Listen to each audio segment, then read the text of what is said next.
Hello, Ghoul Fiends. Welcome back to the Horror Ghouls podcast.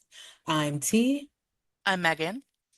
and tonight we're diving into one of the most highly anticipated horror adaptations in years, which is Five Nights at Freddy's. So, this movie was directed by Emma Tammi and released in 2023. And this film brings to life the world of Freddy Fazbear's Pizza. Please try to say that 10 times fast. Um, That's a tough one, yeah. I had to practice that before I came on here. Based on the massively popular video game created by Scott Cawthorne back in 2014.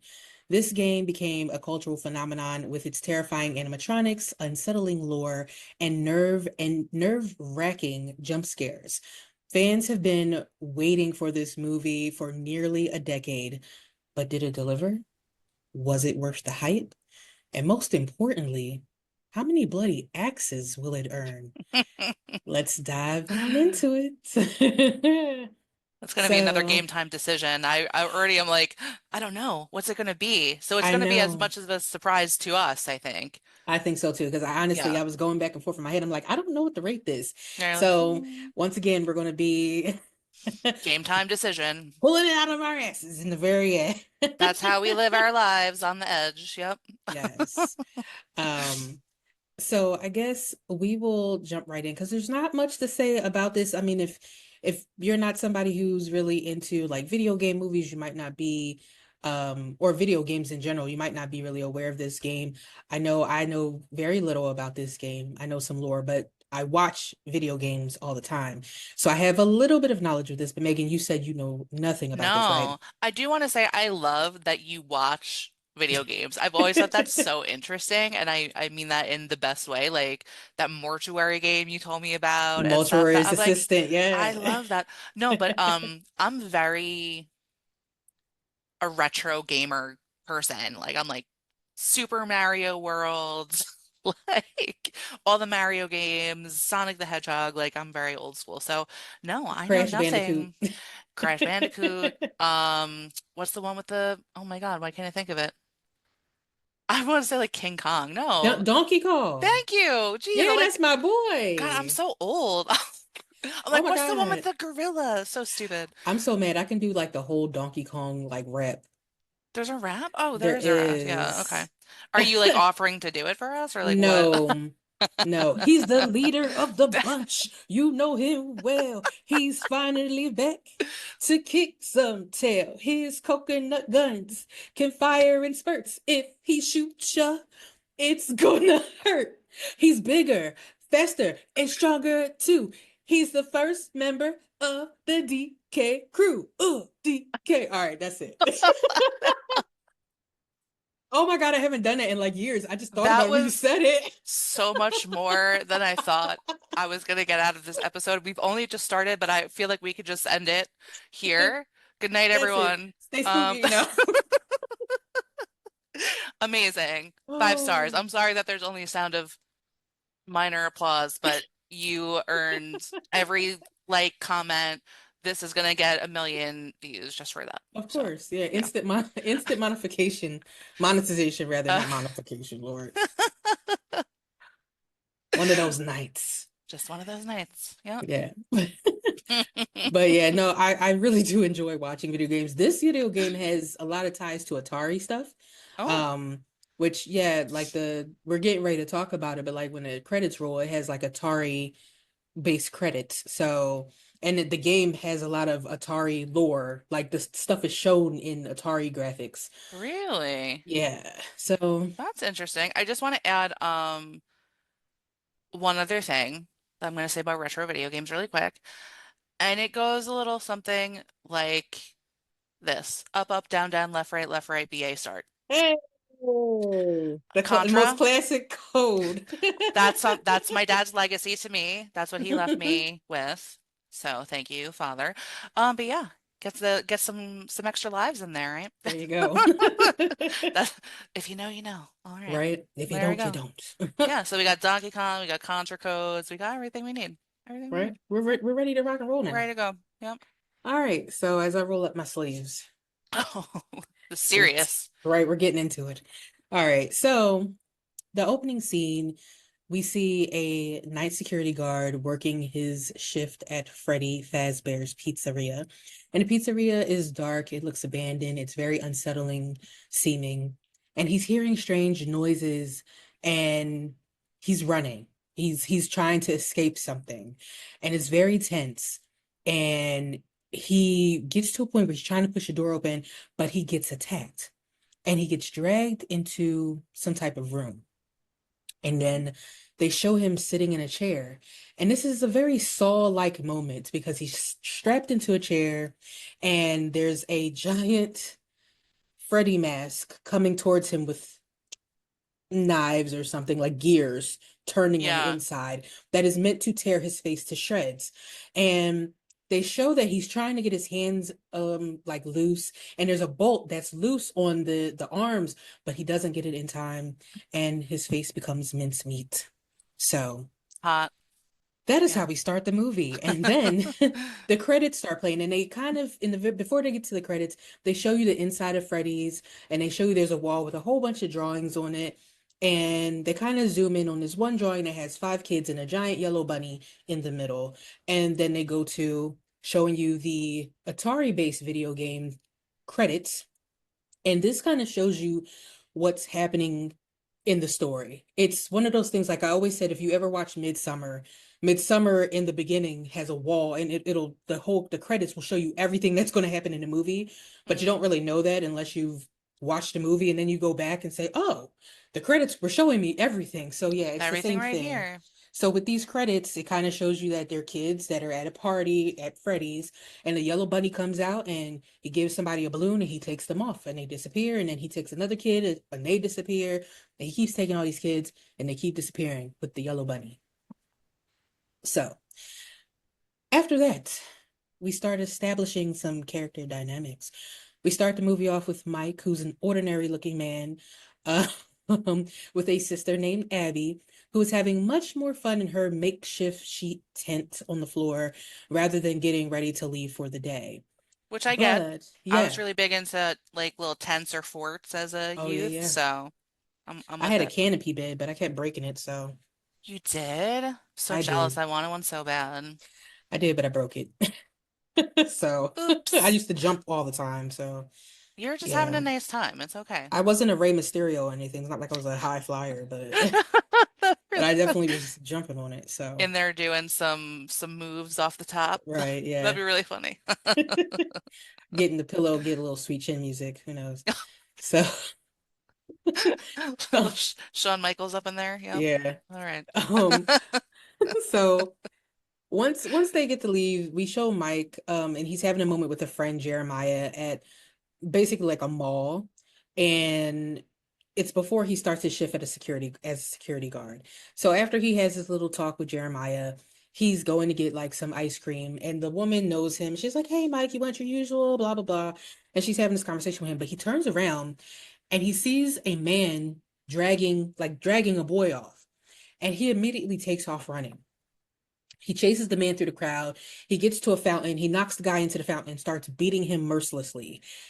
And then we see that Mike is in the job employment office because he's been fired for beating a little boy's dad. So the little boy was like, "Daddy, no!" Like it's Right? so. He was like, "Daddy." Yeah, No, yeah, that's it was unfortunate. bad. It It was was bad. not great. Yeah, Mike was very triggered in that moment. Yeah. And I guess he probably should have asked questions before he threw hands, but Yeah, he was acting before he thought. So, little bit. right. So he's in this office and he meets with this man named Steve Raglan. And so he's a job counselor. And we already see that Mike has a really bad track record with work because he's like, you got fired from this place, fired from that place, you assaulted a man in front of his son. Like, why should I hire you? Right. And Mike is like, look, do you have anything? And for a minute, Raglan like reads his name, he reads Mike's name, and he's like, oh. kind of stops. And he's like, "You want some coffee?" And he starts offering coffee, and then all of a sudden he has a job opening for him. Because it seemed like in the beginning he was about to be like, "Sir, you need to get the hell out of my office." Yeah. But he says he has a job for him as a night security guard. The pay is bad. The job isn't great. But you know, it'll help you keep money in stuff in your pockets. And Mike is like, I can't work nights. So Raglan is like, all right, well, take my card. If you decide to take the job, come back, take the job. It is what it is. So Mike leaves. He gets home. There's a delinquency notice on the door, which means he should have took the damn job. Um, and he goes in and meets the babysitter named Max, who informs him that his sister Abby has not eaten because she's a strange kid. She's like 9 or 10 or something, and she has those little quirks where she doesn't want to eat. She has an imaginary friend. She does a lot of drawings. So, you know, she's interesting. I thought you were gonna say Um, drugs. I was like, oh my oh, God, at 9? That's so early not to not start. not 9, maybe 10, but not She's 9. 9, she does a lot of drugs and shit. Yeah, I don't know. But so Mike goes to Abby. They go back and forth, but Abby prevails because she does not want to eat. And they have a little tiff. And it seems like Mike is kind of upset that Abby isn't like more affectionate towards him or seems kind of distant. So you could kind of tell in their interactions. Because he kind of sat on her imaginary friend. And then he said, well, at least my friends aren't imaginary or something like that at the end. He like came at her neck. Yeah. But that's that. But that night, Mike has some vivid dreams about his brother Garrett. Now, this is back when Mike, I believe, was 12, and Garrett was much younger than that. And Garrett was abducted while they were on some type of camping trip with their parents. And this explains why he tackled that man because he figured that that boy was being abducted. So this is why he was triggered. It's understandable why he Yeah. did it because you know he's like I couldn't save my brother, so I wanted to save this guy, this kid, but he just just the wrong person. Shouldn't have did that. Yeah. He should have like you just when you feel like that, you just count to 10. Just like, is it Right. still and not for nothing, the kid was being like weird with his dad in the mall, and kids are shitty to their parents in stores all the time. So it's like you gotta observe a little Yeah. more It definitely first. seemed like a kid who was having a tantrum that he needed to leave. I need to go to KB Toys. Is that still a store? I don't know. I think it came out of bankruptcy and out of retirement. I think it's an online store. I'm not sure. Oh my God. Yeah, whatever. You could Showing our tell him age like with that one. yeah, KB. Oh no, I think Toys R Us is the one that came out of retirement. I think KB Toys is gone completely. that one's been shut since like 1995 or something. Yeah. That was good Toys R Us choices. is eternal. Just saying. So, True. Jeffrey is Jeffrey eternal. the giraffe. That's right. Yep. Well, the next day, Mike meets with Dr. Lillian, who seems to be like a child psychiatrist. His aunt Jane is there as well, and she's there with her lawyer. I forget his name, but I wrote it down somewhere, so we'll get to him. Oh, Doug. His name's Doug. The lawyer, Doug, who's Yeah. wildly spaced out. He's on shrooms. He's I'm convinced. he's like He's he's scary. yeah, he's And weird. and when I say scary, I don't mean like he is scary, but he seems scared of the world. Because he definitely had like a Yeah. deer caught in headlights type look the whole entire time. Constantly. He's like gripping his briefcase and is like, Even when no one's like engaging him in right. conversation, he's just like like Yeah. he can see into the future and it's really bad or something like Yeah. that. Yeah. Yep. Interesting. So Aunt Jane is determined to take Abby from Mike, and she calls him a degenerate, saying that Abby is mentally ill because she has Oh, imaginary friends and draws pictures.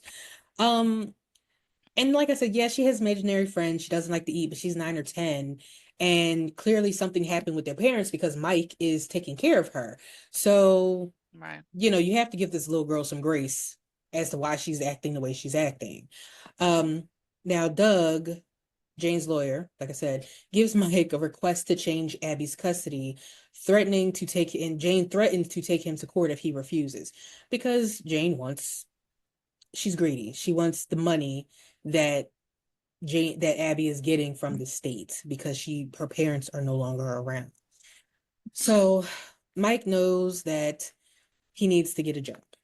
oh, let me go back for a second. He knows that anyway. He knew it beforehand. But after they end the meeting, Mike talks to Dr. Lillian and he feels like Abby doesn't really care about him. But she reminds him that in 9 out of 10 of her drawings, he is in the center of them. Like she really loves him. And so it kind of gives Mike a different perspective because he's like, even though my sister doesn't really talk to me or mess with me, she clearly loves me. So, I gotta get this job. So he decides to call Raglan and he becomes a night security guard at the abandoned Freddy Fazbear's Pizza. And again, Raglan explains that this place was a big deal in the 80s, but it's been closed forever. But the owner is very sentimental and will not let the place go. And he gives a little weird ass chuckle, which is like, okay. He states that there have been break-ins over the years, but there is a functional security system with floodlights and cameras all over, but the electricity isn't always a guarantee. And there's a breaker in the main office that he'll have to turn off and on to get the electricity to come back on. And he tells him the job is easy. All you got to do is watch the monitors and keep people out. And that seems to be it. So, Mike's first shift. Now he's at the pizzeria. It seems eerie, but it's mostly quiet. And there's a VCR tape with his name on it, which is odd. Because I'm like, Yeah. who came here to put a tape in here with his name on it? Um, Right. Or like at least like you would have thought someone would tell him like, "Hey, we left like a training video for right, you," instead of like just finding your name at an abandoned building, which is weird. It's a little weird. right. Yeah. It is odd. So, Hmm.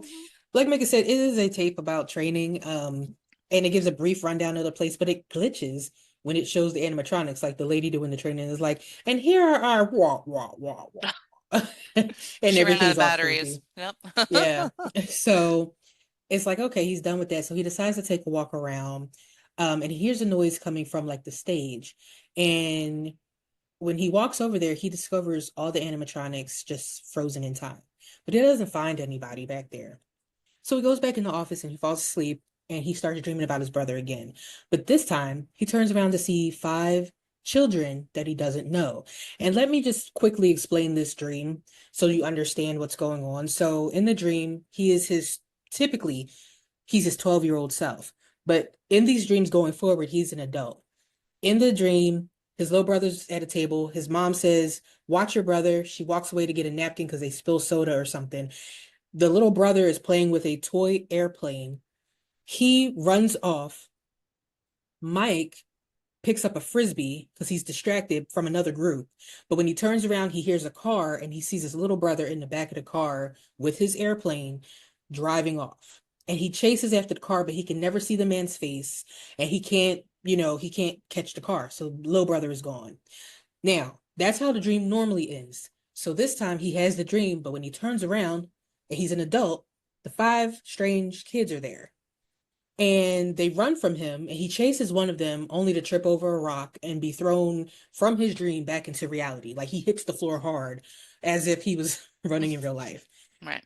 So when he gets home in the morning, Max asks him how his first night went, and he says he plans on paying her eventually. And she smiles and says that's fine because she knows he's broke and that there are delinquency notices every day on the door. Hmm. Um, and he doesn't really say anything about his night either. He's just like, it's a job. So at that point, uh, we find out that Max is actually a plant by Aunt Jane to find something wrong to use against Mike. And Max is sitting with her brother Jeff, there's Jane again, and scary ass lawyer Doug, who looks completely uncomfortable. And, you could tell that Max clearly likes Mike and Abby. And it doesn't seem like she's okay trying to find dirt on Mike because she says there isn't anything there. Like, I didn't find anything. Right. And apparently Jane agreed to pay them $200, but she's reneging now because she's like, you didn't report anything. Like, there's nothing bad. You couldn't find anything. So why should I give you money? So Also, I Doug feel at like this, that's such a cheap price. Like if someone's asking me to right, spy on someone else, you gotta pay me a lot more money than that. right. Like Even if $200 I is really nothing. don't like them. Do Right. you know what I mean? Like it needs to be more money. Like $200 for this type of work, you're clearly like, you might be some type of addict because that's low. That's That's what I'm low saying. balling. What the hell am I gonna do with $200? You gotta pay me more. You gotta pay me more money. Especially since it seemed like her brother Jeff seemed like the middleman, so he clearly wants a cut. So it's like, what are they gonna Right. split 100 and 100? Right. Like, what is their finder's fee? I mean, Yeah. That's not a lot of money. right. Get it together, Aunt Jane. So lawyer Doug is trying to escape at this point because he's like, I shouldn't be hearing this because Right. clearly they're trying to like do illegal shit right now. But Jane makes him sit like a good boy, like a dog. So after Jeff's idea of red rumming Mike is vetoed, because he says we could just red rum him, Max tells Jane that that Mike said he needs his job so that he could look good for court because he plans on keeping Abby. So Jeff then suggests that they go and break into the job to get Mike fired, and Jane agrees to this plan. So this is night two. Abby wants to go with Mike to his job, but he says no. And of course, Max comes over to watch her. At work, he has another dream about Garrett, and the kids are there. He chases them again, only to get cut by one of them and screamed at a boy with black eyes. And again, he wakes up because the PA system suddenly starts blaring Talking in Your Sleep by the Romantics, which is The interesting. great song. It is. It's really good. And it's interesting that they played it in that part because he was probably talking in his sleep. Hmm. Um, in a mirror, the words "It's me" is written in the dust, which is also interesting. And as lightning flashes, because it is pouring outside, we see one of the animatronics standing in the doorway for just a second. Now, he turns the breaker off and back on because that's stopping the music from playing because clearly there's some type of glitch happening. Um, Before seeing a cop buzzing to be let in from outside. So he goes to the door, and the cop, she introduces herself as Vanessa and notes that he's bleeding, like how he was bleeding in his dream. So clearly, whatever happened in his dream happened in real life, but I'm sure Mike's not putting that together yet. I guess he thinks that he just cut himself on the desk or something. She lets herself in and gets the first aid to cover his wound, and she tells him that Freddy's is on her beat and that she has a soft spot for the place from when she was a kid. And it's weird because she's very familiar with this place, like extremely familiar. She walks in, she's like, "Oh, I know where they keep the first aid, and I know this and I know that." And it's like, "Oh, okay, you're more than just a cop on the beat." Like, all right. So she asks She him was if, giving, sorry, I was no, just go gonna say ahead. she was giving like waitress that used to work there almost. Like that Yeah. was the thing, like, oh, just follow me through the kitchen and I'll show Yeah, you. she Yeah. definitely was giving me I used to work there vibes because that's really Yeah. what I was thinking. Like she must have Same. worked there before she became a cop. Yeah. Um, and so when the place shut down, she decided to go ahead and get her Change her life around. Yeah. yes, get her cop outfit on. I'm tired of serving pizza to the animatronic people. I don't know. Right. I don't know. So she asks him if he's okay because he clearly looks out of it. But he says he's fine. So she offers to show him the animatronics. And she's very excited about this. And she casually mentions that the guards usually quit and that there was a thing with kids going missing. And she says it so casually, and Mike asks her about it, but she ignores him and fires up the animatronics, who are also singing the Talking in Your Sleep song. They're playing it. And I'm going to tell you the mascots now because they don't really talk about them for quite some time. Um, which is weird because you see them and there's references, but you don't know who the hell they are. So Right. we have Freddy Fazbear, who is the lead singer. He is a bear, clearly. We have Bonnie the Bunny, who is a guitarist, who I thought was a buff ass like male bear. I thought it was a buff male. Oh, It that's not a bear. That's not a no, bunny that's a or a it, no, bear. it's Sorry. a bunny. Bonnie with the guitar is a bunny and is a female. Okay. She is buff as hell. Interesting. Okay. She's a jackrabbit. And also not looking super like a bunny, but No, because okay. her ears are kind of odd, but yeah. Very Um, bear-like. Yeah. This yeah, whole so time I thought there were two bears, dude. I don't know. That just blew my mind. nope. Okay. So then there is Chica the chicken, who's a backup singer, and she holds a cupcake. And then there's Foxy the pirate fox, who hides in Pirate's Cove. So there's a little section off to the side that Foxy could come out, and Foxy doesn't play any instruments or anything. It just kind of yo ho ho's over on the side, right? Foxy is the most degenerate looking one though, because Foxy has like peg legs basically. Yeah. It looks like she has definitely lost most of her like covering through the years. So Yeah. she's the most broken up, but the rest of them seem to be pretty well intact, especially the cupcake. The cupcake is The cupcake pristine. looks brand new. Yes, the cupcake is Yeah. fresh, okay? So So fresh. they're performing the song very creepily. And Vanessa's having a great time. And she's like, hey, do you want to dance? And as soon as she says that, one of them shorts out and the song stops playing. So kind of like makes Vanessa disappointed. But she's like, okay, whatever. And so Mike asks her again about the kids, and Vanessa's still very vague about it. She says, oh, it was a big thing in the 80s. I guess you don't do any of your homework. Um, and she says, but hey, you're supposed to have a badge. So she gets him an official Freddy Fazbear's security badge. Official. That Um, was like from like this thing where you turn in your tickets. yes. Official, like a plastic, like Dave and Buster's Little bullshit badge. badge, Yep. right? So she must stay all night because the next scene we see is the morning and he's locking up, and Vanessa reminds him not to let the place get to him and that he'll be okay. But we see that in the distance, Carl, and this is where I called him Carl. This man's name is Jeff. Lord, I was calling this man Carl. All right. So Jeff. That makes me Jeff, laugh. Yes. Jeff, who is Mike's brother, not Mike's, Lord, Max's brother, there's too many names. Max's brother is watching him, and he tells Max to gather the gang of thugs so that they can get to breaking into the place. So now Jeff, Max, and at the time I wrote some unknown thugs, but we find out that the thugs' names are Hank and Carl, which I did not know that there was a Carl when I was seeing the scene before. So I don't know where that came from. Um, they She just break knew. right, Yeah. intuition. Hmm. Um, they break into Freddy's during the day, trashing it. So I said, Carl is in the kitchen. That was Carl. Okay, so I'm making sure it's the right Carl now.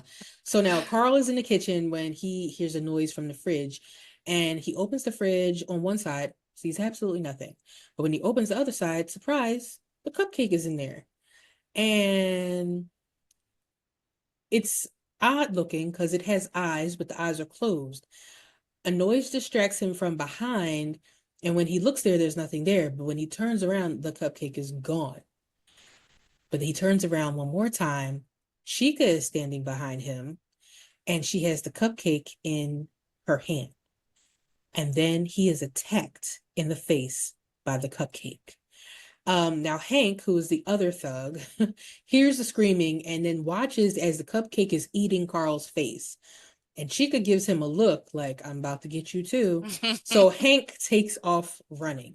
Now, Jeff is in the security room and he's about to break the cameras when he sees Hank running for his life. Now, let me just tell you this. Carl looks like a your normal little skinny, twerpy like thug.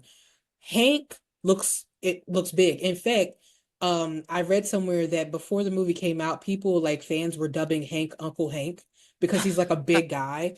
And Yeah. so he became Uncle Hank. He looks like he could have been like a biker, Yes, kind he of. definitely looked like a biker. Like an older, like maybe in his like 50s, I would say He probably. had no business breaking into this place. No, I'll and tell you like that. get a new group of friends. You're hanging out with a bunch of kids, you weirdo. Yeah. Come on. So Also, I just want to say that the chicken one, is that what it is? Chicken? yeah, Chica the Yeah. chicken. I like that one the least.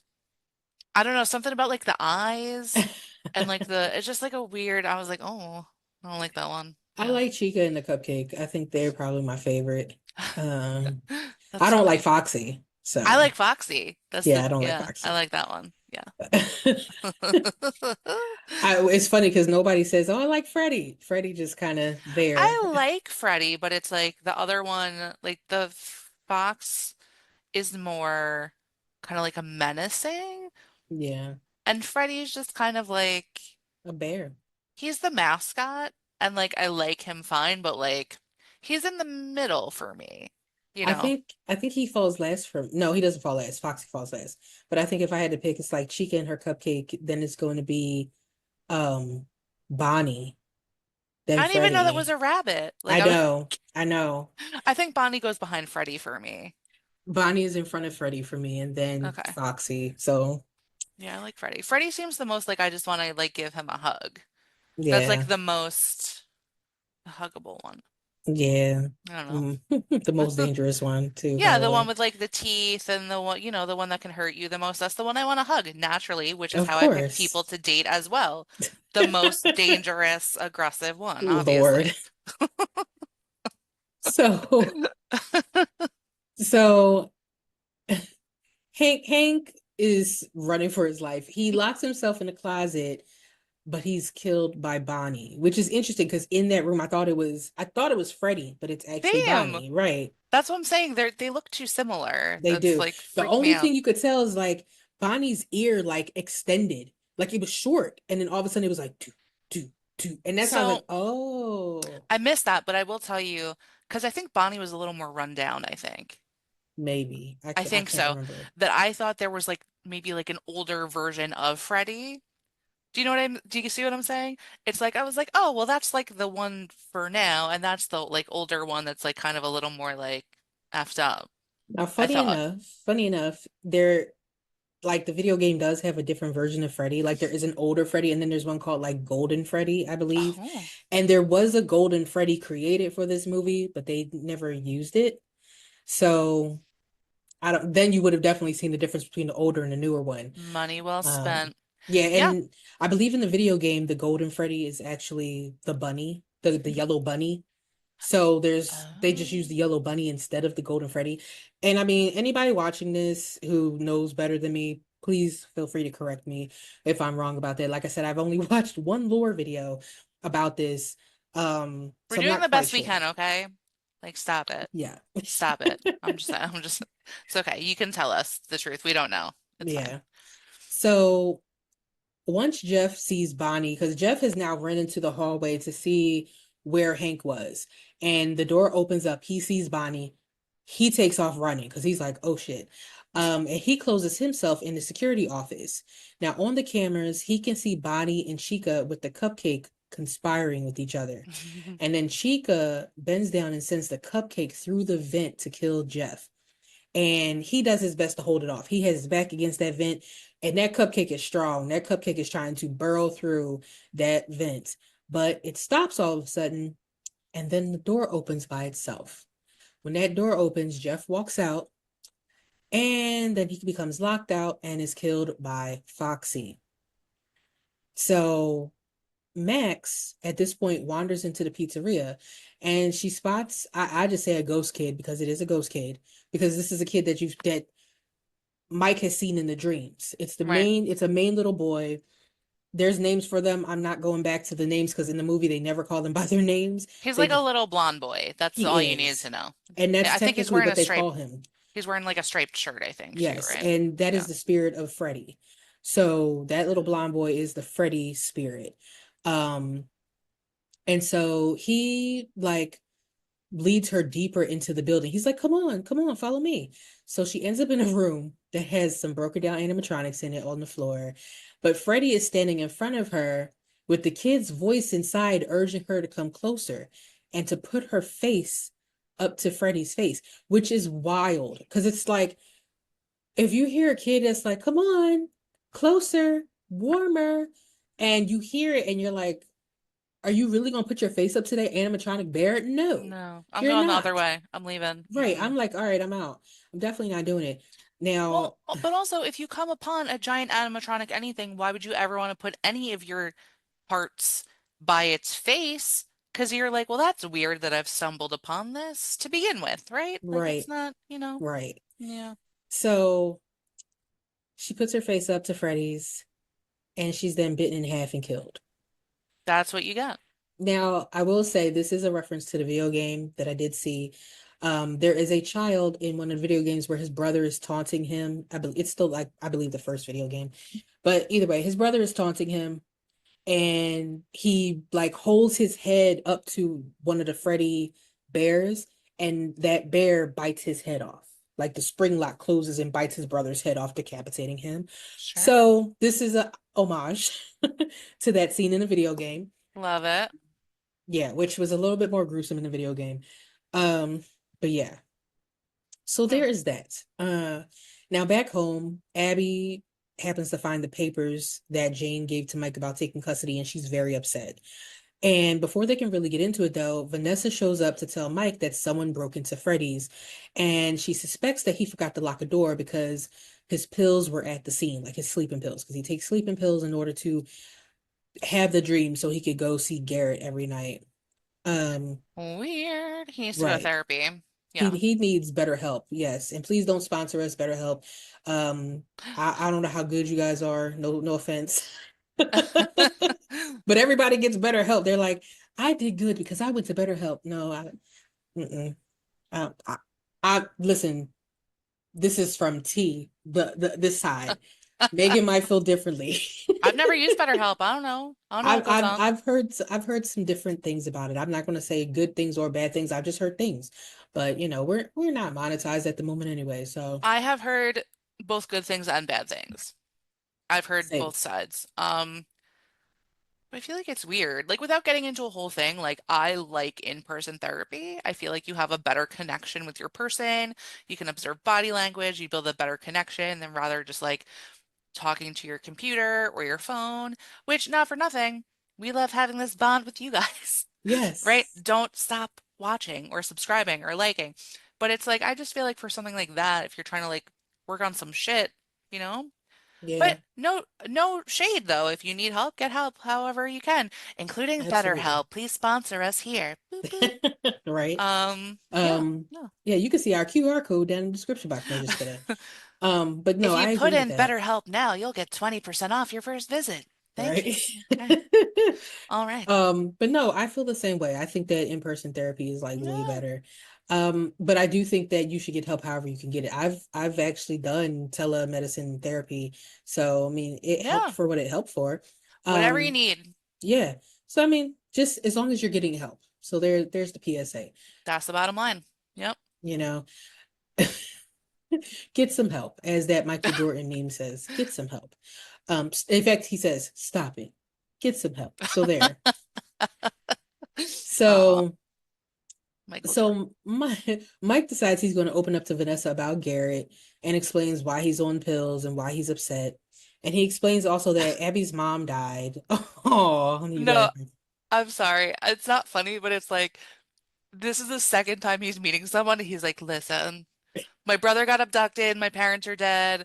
Also so and so, like everyone's dead. It's just kind of a lot. I take sleeping pills. I have dreams about my brother that I'm missing. It's a lot to kind of unload the second time Yeah, you meet you somebody. meet someone. So that's why I was laughing, not because the content was True, I know. funny. Yes.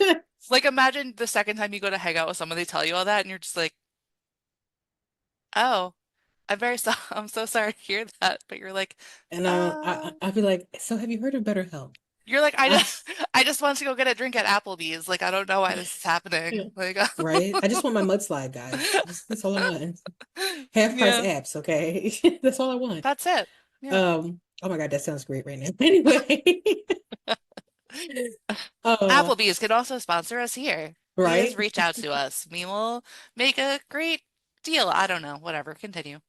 Yes. So he also explains, like I said, Abby's mom died and that the dad couldn't handle it. He doesn't he doesn't say exactly what happened to the dad. He doesn't say like if he like took himself out or he just became like a drunk and just was so upset.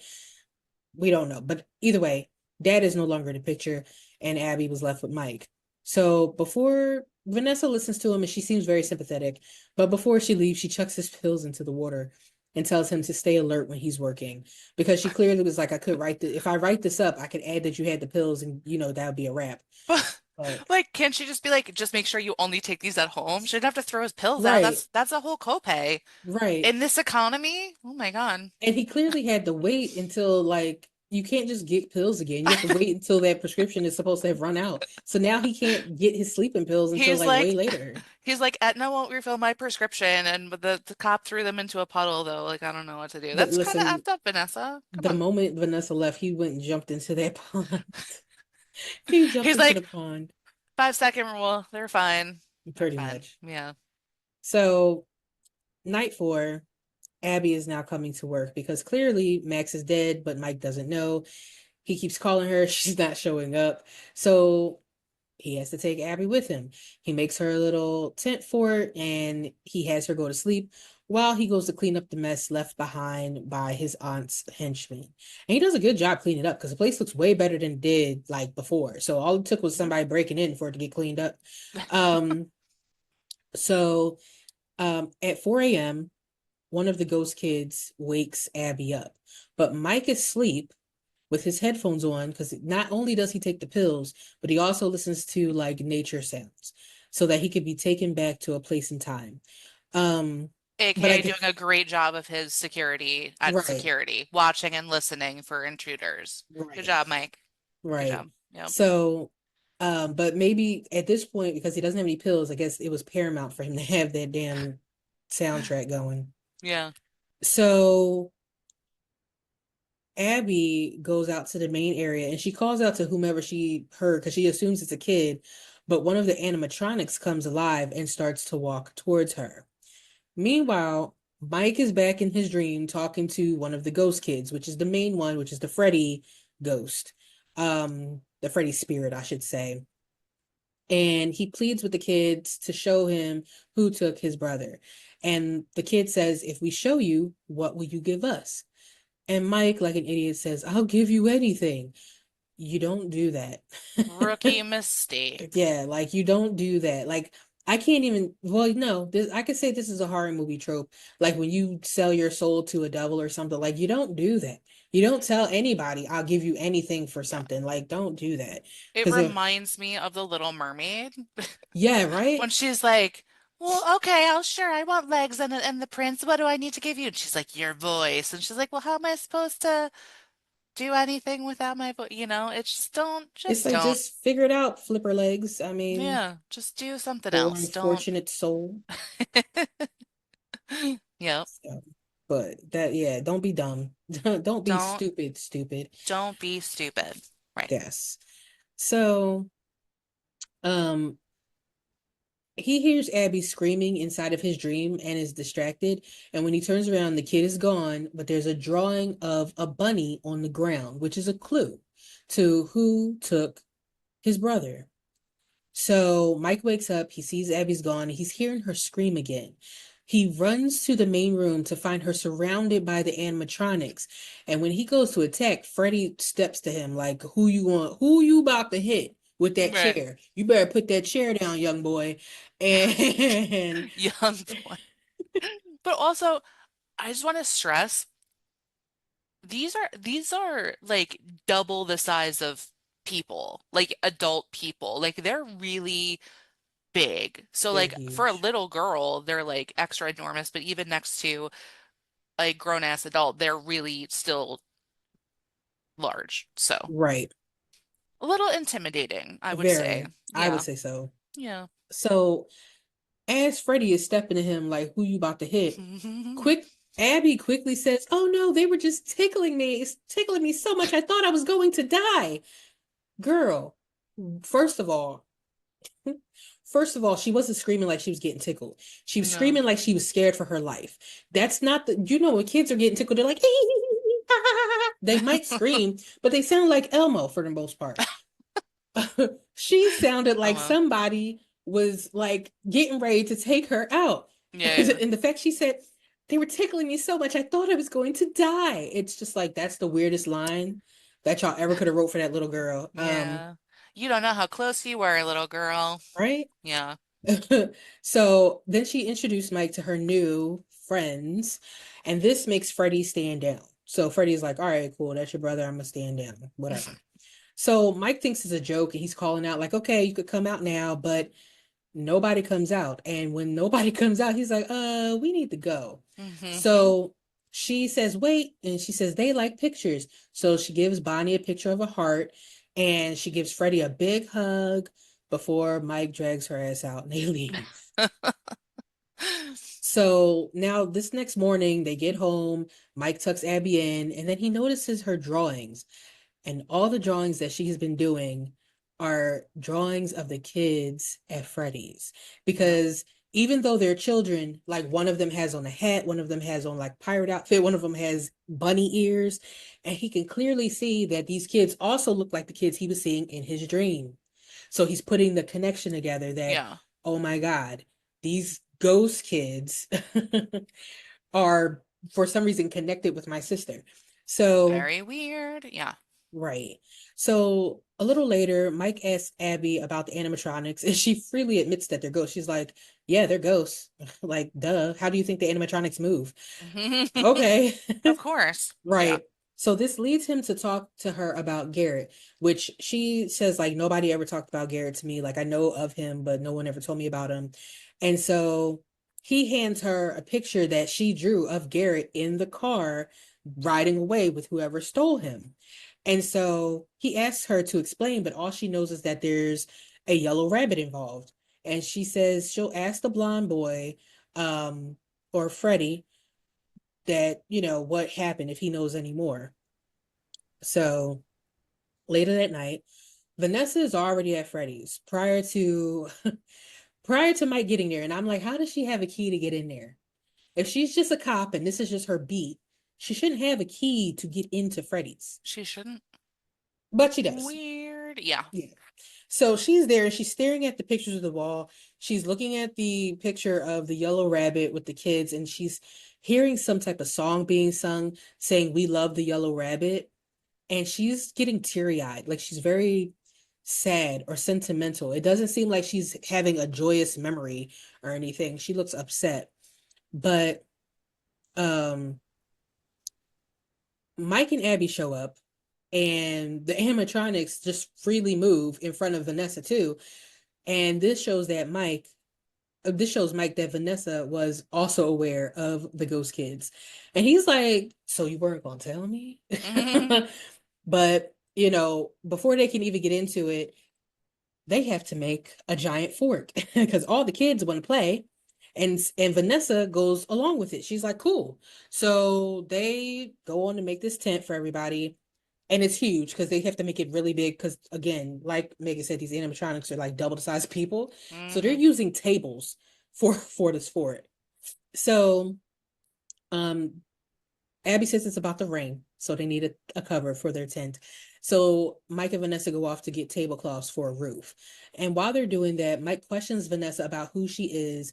And she still doesn't tell him anything, but she says, "Stop pressing the kids about Garrett," because she says she's only trying to help him, but this isn't going to change things with Garrett because you keep trying to come here thinking you're going to save Garrett or you're going to change something.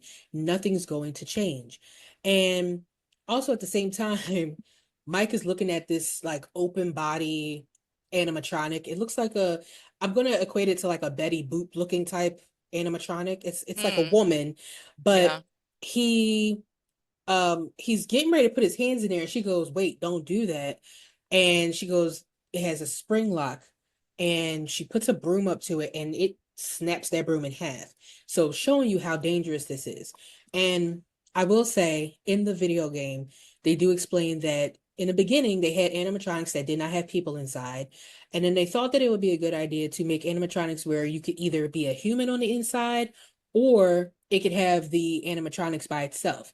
So they had a spring lock technology that, a human could open completely up. The human would get inside of it and it would just like, all the little parts would be around their arms and stuff. Yeah. However, many people died in those because the spring locks would malfunction, like she showed him Yeah. with the broom, and it would stab people and kill them, I basically. think the one she was showing too, wasn't it like it was like the torso part, so it almost looked like Yes. metal ribs. Yep. So then the spring lock would like be like internally to Into your you. ribs, So it was right. just like not the best technology, I would Nah, say. Like no, nah. no. But yeah, so Yeah. that was that. So, um, at that point, uh, they go back to the room, and Abby goes to strum Bonnie's guitar, but Vanessa is like, "Don't do it!" But before she can, she already does it, and Abby is thrown back like that kid in Jurassic Park who was thrown off the electric gate, like. I remember that. She was blown off of that. Yeah. Okay. So, Abby is okay though. And Vanessa tells Mike to take Abby home. And at this point, like throughout this whole time, Vanessa's a little weirded out that Abby is there. And she says to Mike, "Take Abby home. And if you ever bring her back, I'm going to shoot you." Hmm. So that should tell him, like, "Yo, don't bring your sister back." Something's going on here. Right. Yeah. Now he does take this seriously, but unfortunately, Mike seems to betray Abby the next morning by calling Jane over. And we already had a conversation with Abby and Mike earlier, where Abby says she doesn't like Aunt Jane because Aunt Jane is mean and she smells like cigarettes. So she does not want to see Jane. So when she sees that Jane is there, she assumes it's about the custody and she freaks out and she goes to scratch his face out of every single picture that she's drawn of him. which is Um, creepy AF. yeah, It was because like she's she not took like like a putting black X's, crayon. No, she's like scribbling it out. I right? was like, oh shit. And it's like she was very passionate about it too. It's not like a Yeah. little kid who's just like, I'm gonna X you out. She's like, ah, ah, ah. That was the wrong time for me to take a drink. I was spit everywhere. And after I started doing it, I was like, oh shoot, I gotta commit to the bit now. Um, You were right. You were right in it. yeah. Luckily, I was So, able to kind of like partially compartmentalize that so I could get through it. But yes. that was close call. That was a close But call. but yeah, so Yeah, she's very upset. However, Mike just wanted Jane to babysit while he went out during the day, but Jane does remind him that they still had a bigger thing to talk about, which was the custody agreement. And he's like, yeah, sure. Okay. So Mike goes to the pharmacy. He picks up some new pills that the insurance company allowed him to get, and he finally. right, and he goes back to Freddy's during the day so he can attempt to figure out the mystery of the yellow bunny and who took Garrett. But this dream is completely different when he gets there because the ghost kids have changed the narrative. Now, remember I told you before that normally in the dream, it's like they're sitting at a table, they spill soda, the mom says, "Watch your brother." She gets up to get soda. But he's a kid in the beginning of the dream, and he doesn't turn into adult until later. But in this dream, he turns around and everyone is cognizant of him being there as an adult. Right. Um, and so they the kids accuse, well, the main ghost boy, the Freddy ghost boy, accuses Mike of lying about wanting to see the face of who took Garrett, and that what he really wants is to save him, which is exactly what Vanessa had already accused him of. And he's like, "You're not going to change anything." And so they said, "But you can have this dream every single night where Garrett is safe and he's okay, only if you give us Abby, because you said you give us anything. So give us Abby." And I said, I wrote, these ghost kids are vicious. They have Mike's mom telling him to let Abby go because he was never the right person to take care of her. And I'm like, oh, you did not have his dead mother saying that. That is so wrong. That's vicious Like, that you're right. But also, like, that's a terrible deal. They're saying, you give us whatever we want, or like Abby or whatever, and all you get is to have a dream at night where your you give brother is us safe. you That's give all that us you your get. real living sibling for your sibling that is dead and never coming back in and only in a dream. In a dream, it's not even like he comes back to your life. You can save him, go back in time. It's you get to dream that he's okay. Cool? It's not even like this kid is one of the animatronics. No. So he can't even like see him like in the animatronic moving around or anything. It's like Right. that kid There's is just nothing. gone. He's just gone. And they're like, well, if you're lucky, we'll let you just dream about him all the time. Good deal. We can have your alive sister. Hand her Right, over. Cool. right. So after his mom tells him that he ain't shit, he ain't never been shit, and he ain't gonna be shit, Mike agrees to give Abby up for Garrett, It's, which is dumb. And it's so so dumb. he instantly realizes he made a mistake though, because he goes to put his hand on Garrett and he sees Abby saying, "Oh, you're back," and realizes like that's his heart. Like his heart is with Abby, not with necessarily with Garrett. Like he loves his Right. brother, but his sister is here now and she needs him now. But it's too damn late because he becomes trapped in that dream and the kids are attacking him, but they're also attacking him in real life. Um, because we know everything that's happening in the dream for some reason happens in real life. But when he comes to, he is strapped in that seat like Mm-hmm. the guard was in the beginning. The saw seat. Yeah. Yep, he's strapped in the saw seat with the giant animatronic head coming towards him to kill him. And however, remember I said that one of the hands had a bolt that was loose.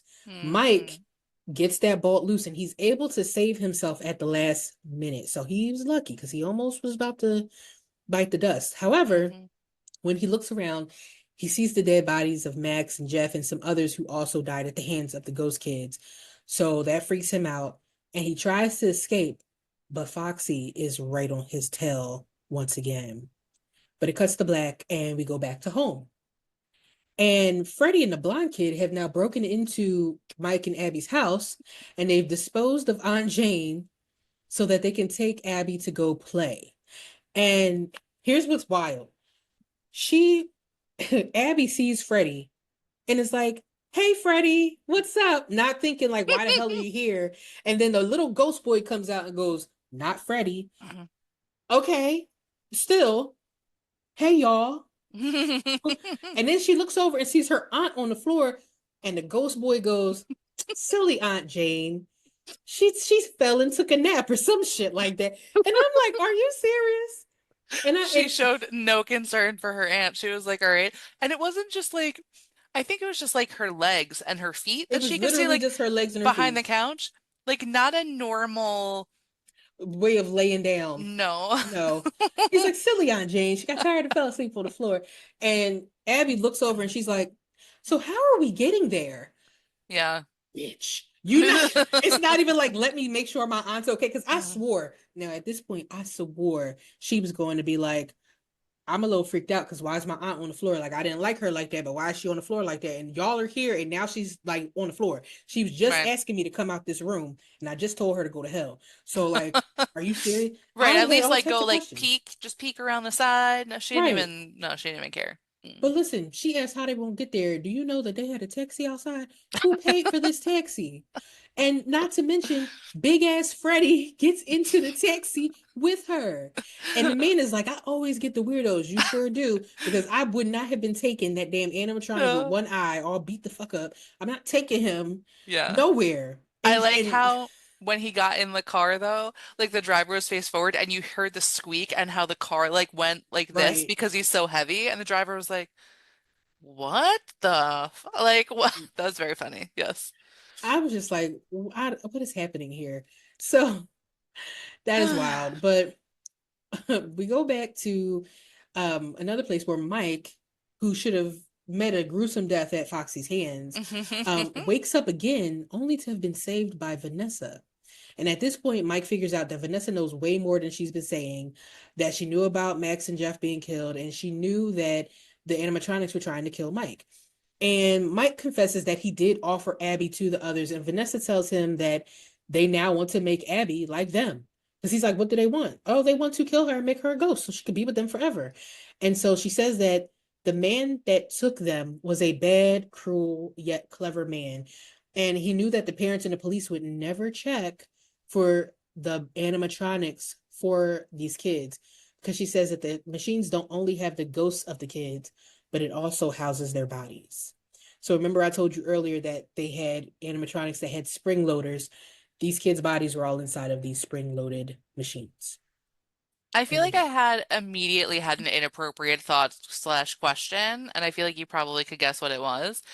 But when she said that, I was like, so wouldn't they smell really, really bad? I, Like, I mean, it was from the 80s, so I would assume so. But I mean, I guess there has to be a, this is going to be the wrong word for it, but a statute of limitations on stank. Like, no, but so here, follow me here. So it's just like not so much that within, right? Because at this point, skeleton, right. right? Hopefully. But like that kind of smell does not get out of It doesn't. like it's like fur and stuff. So that's kind of more I was like, doesn't it have like a little like at least on the outside like a ooh, that smells It like probably a does. sewer. I don't It know, has to. something. It has to be some type of weird Yeah. smell. But like no one ever guessed when they were like walking around that like actively when the place was still open. Do you know what I mean? Or like Right. just closed down. No one was like, "Hey, this smells like death." Like no, no one picked up on that. Yeah. Okay. I mean, I'm assuming that right after those kids went missing, because they went like if we the video game, it doesn't seem like they went missing so close together. In fact, they Mm, had like they had like a pizzeria and then they had like a family fun center. Like they kept reopening this place over and over again because tragedy happened at one and a kid went missing. So then they closed that one and opened a new one that they stole more mm. kids at a new one. So it just kept happening over and over again. So with this one, it was just the one place.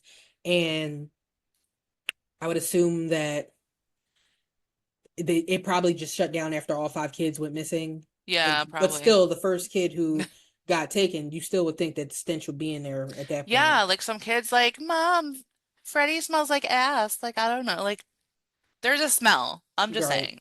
Especially since like you see like Foxy is all kind of messed up and you saw like the animatronic in the back that's kind of like broken apart. Yeah. Um and I'm thinking this is probably based on the video game. According to the video game, when and he does Raglan says it earlier that people were breaking in.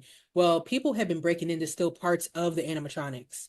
And Mm, that's what was happening in the video game. And so the bad guy in the video game was like, I need y'all to stop taking my animatronics because they're special. Like I need them. right. So, so that's why they kept having different iterations of that building. Hmm. Part of the reason anyway. But so I think that that's all part of it too.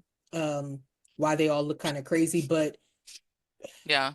also why Raglan said that the owner doesn't want to get rid of this place, I guess, Right. He's because like, it's stinky. my precious is. My Well, stanky, precious yeah. That's animatronic bodies. another reason he doesn't want them to be stolen because at one point they're going to steal one that's going to just unearth like a corpse Right. and rattling around in there. So, also, how well would that spring lock be able to hold on to that? Just like a skeleton is just like slipping out and like falling Yeah, out. I would, well, see how it does take a while for a skeleton to like, well, skeletons don't go anywhere. They're just there. Like once you get the bone, they don't really disintegrate too much. I think No. that takes like eons. Yeah, I was gonna say like hundreds of Yeah, years, but it's like funny that like unless they got stuck, I know we're getting like really technical. I know that. But it's like those little riblets, right? Wouldn't be able the skeleton would just kind of like slip out, right. right? You would Well, think also because so. it's like a little skeleton. I don't know. It's You just would think so. interesting, just like funny that like Freddy's walking around and then just like out of his torso just drops like a hand or something that came loose. Like, Or like remember, Freddy bit the head off like half of Max's body, oh yeah, but then he where's perfectly pristinely spit her back out because it was her top half that Mike saw in that room. right? So she didn't have any type of, I mean, obviously he's not going to be able to eat her and it's not going to be like regurgitated, but at the same time, you would have thought that she'd been a little mangled or something. Yeah, Like he yeah. just like bit her and was like, like, let me Like he just had spit a her out. hairball. Yeah. Right. I don't know. But yeah, Mm. so she tell Vanessa tells him like there's some bodies inside of these animatronics. So So casual. right. So Vanessa also tells Mike that now the evil man is looking for Mike because he knows, and she shows Mike a picture of what seems to be her as a child with the yellow bunny. And she says the man in the yellow bunny is named William Afton, and that is her father. And I wrote cue some Star Wars music because it's definitely like a Luke, I'm your father kind of Yeah. moment. Let's get the mask on. Like, I just fogged up my glasses so crazy. Yeah. Yeah, Anyway, I need commit. You gotta commit to the bit. Doesn't matter if you got foggy glasses. Doesn't right. matter. You just gotta do it. Yep. So, which I mean, honestly, I'm not even gonna lie. I didn't see that part coming. I thought, to be quite honest, when she was looking at the pictures of the yellow bunny and the way she was so protective over the place and stuff, I assumed that like her sister or her kid was one of those kids in the animatronics. Yeah. Like I thought she lost a sibling. Um, and then when she showed the picture of the girl, I said, "Oh, maybe she had a twin sister even." You Mm. know, I didn't think that it was going to say that that man was her father. Okay. Well, it's also interesting that like you would think because that place holds so many horrible memories for her that she wouldn't want to be there all the time. Right. So, Right. Now, here's what's crazy. In the picture, Vanessa is holding Garrett's plane, the plane that he was playing with in all of the dreams. And Mike notices this and he gets upset and he's like, "Yo, did you know?" And she swears she didn't know about Garrett when they first met, but she found out shortly after who he was and who Garrett was. mm. And Mike demands at this point for her to tell him how to save his sister.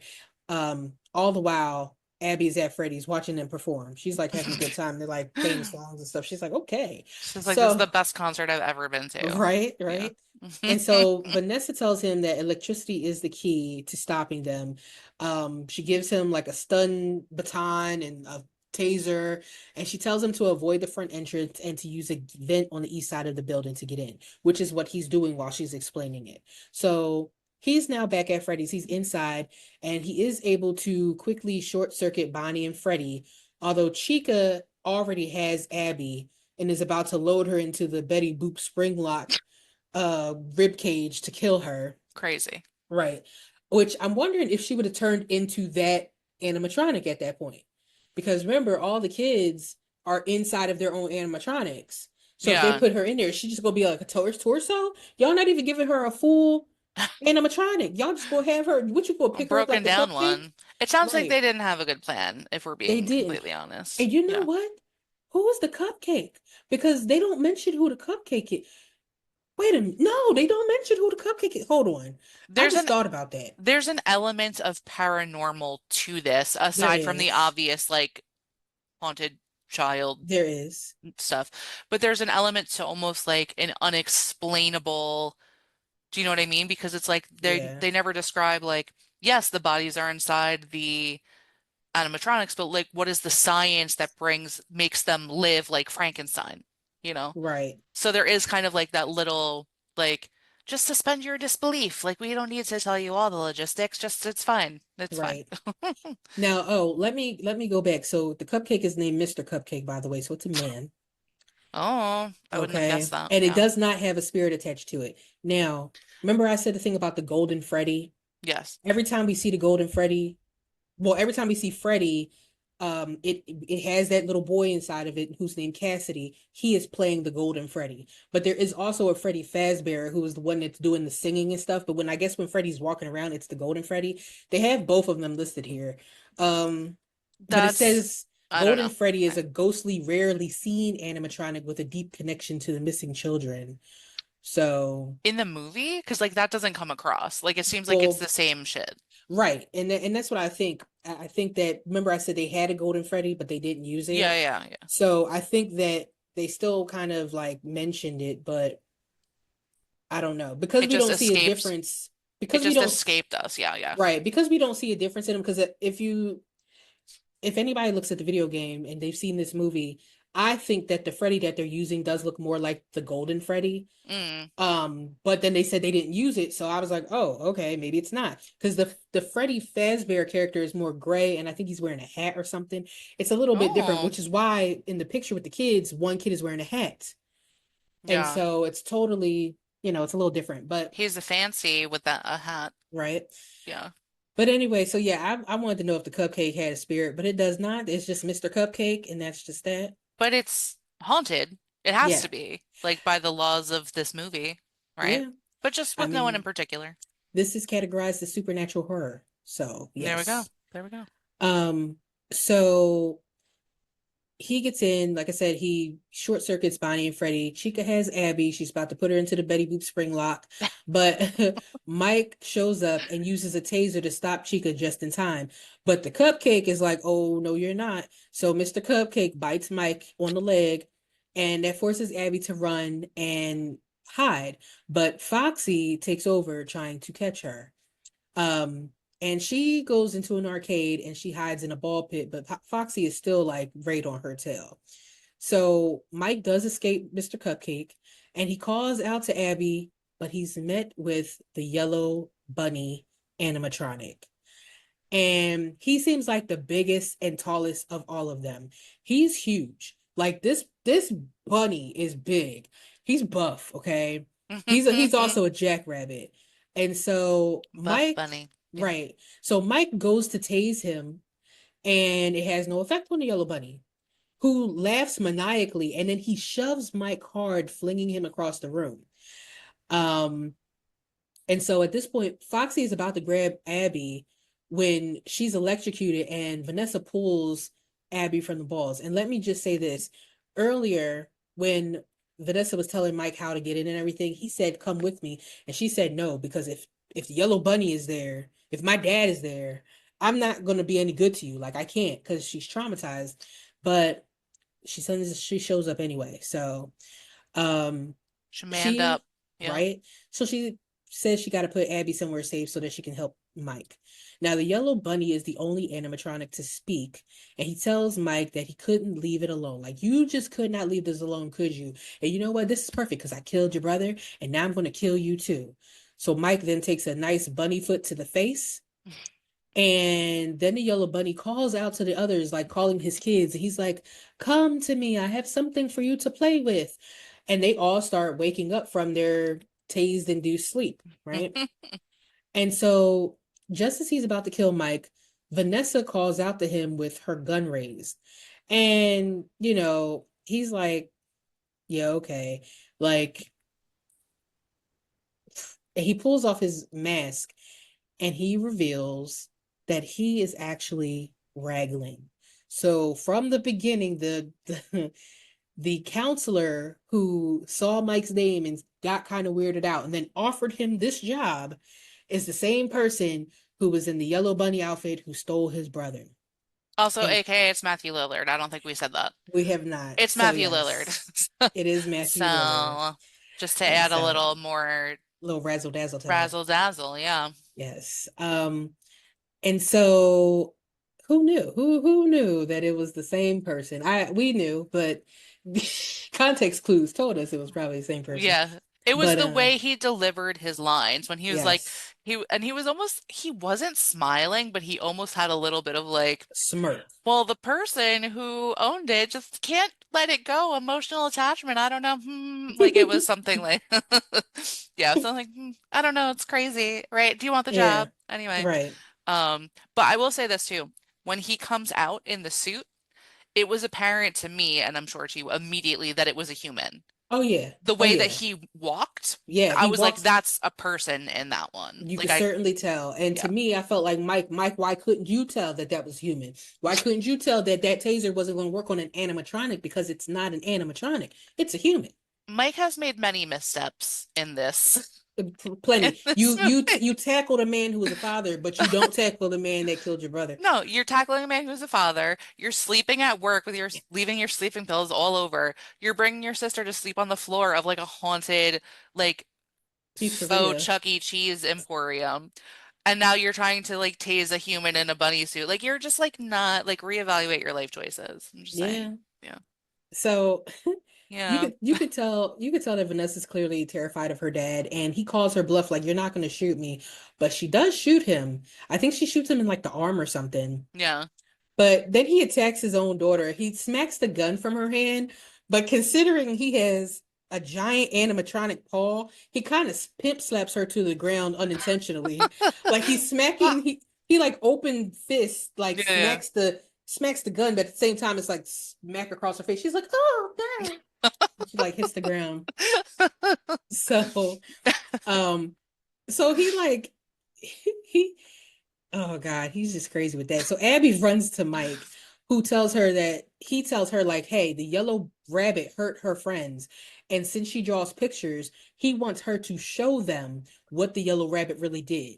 And they never really explain how Abby has like this, she gets supernatural type visions and stuff. So she's able to draw a picture of Yeah. like how he killed all these kids on a piece of paper real fast. She has the And shining. She's shining. pretty That's much. like Danny Torrance. Yeah. Pretty much. So Afton sees Abby and starts to walk towards her, but Vanessa stops him, only for him to unceremoniously stab her and move on. Like he stabs her and then he's like, whatever, get out my way. And he like turns around and is like getting ready to go back after Abby and stuff. So Abby quickly puts her picture on the wall for the ghost kids to see, just as all the electricity goes out. Now, while all this is happening, Hip Hop Mike, who's been bitten by Mr. Cupcake, is running and pimp slapped by, he also got kicked in the face by the bunny.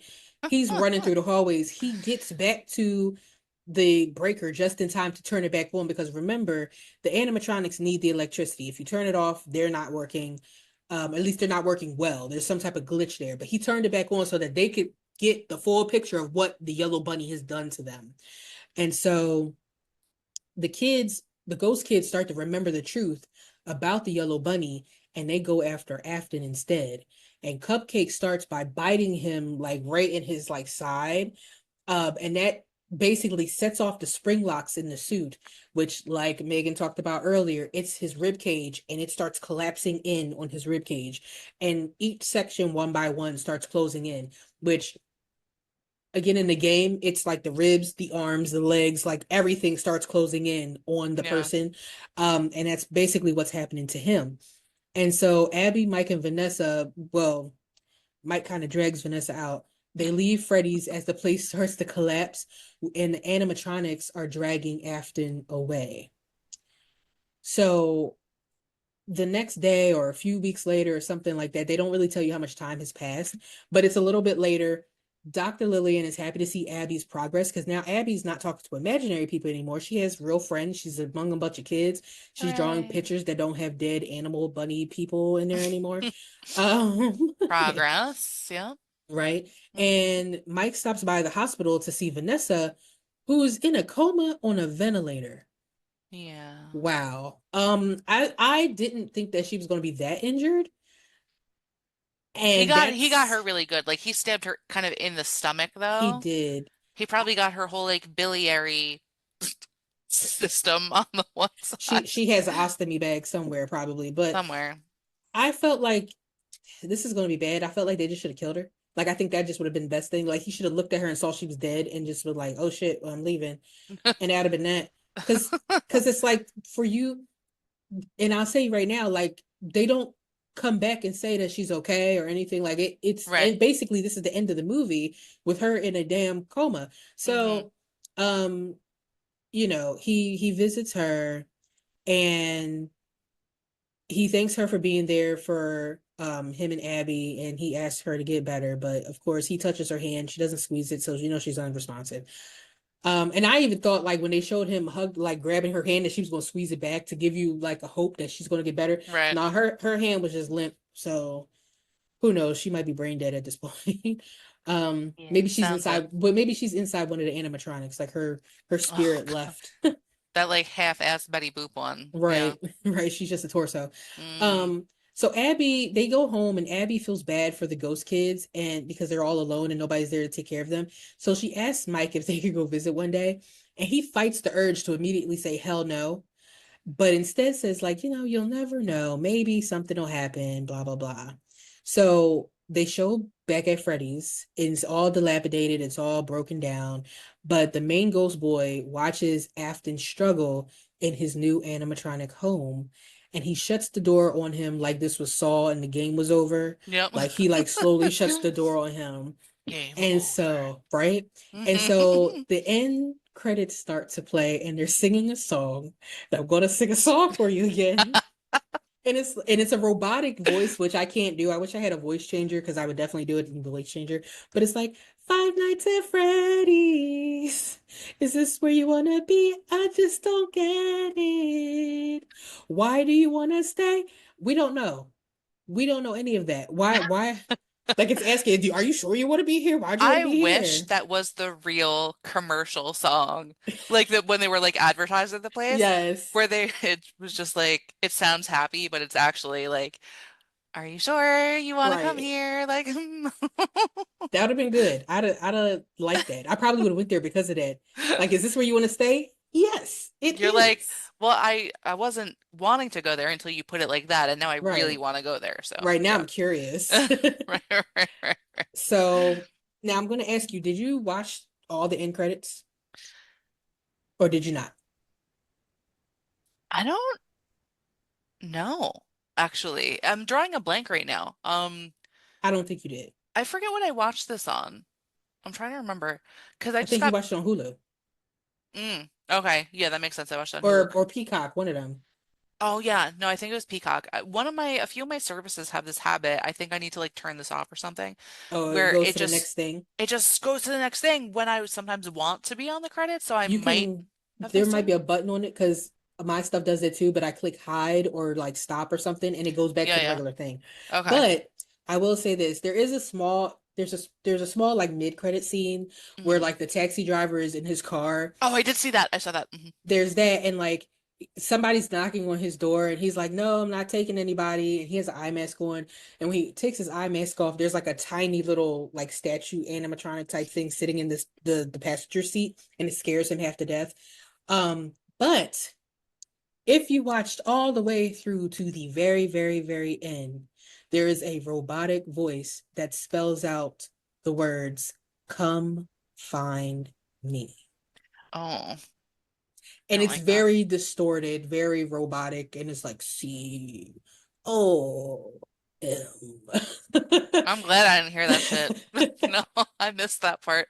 which which many people believe that this is Afton still alive, telling people to come find him. Oh. So I would love to come find you, Matthew Lillard. that Like, I'm just is saying. that is the end of our review of Five Nights at Freddy's. So, and I will just start off. I know I Yeah, have fun yeah. facts, but since I just ended with that "Come Find Me," Matthew Lillard did say in 2023 that he signed a 3-movie deal with Five Nights at Freddy's. So 9 times out of 10, he's coming back.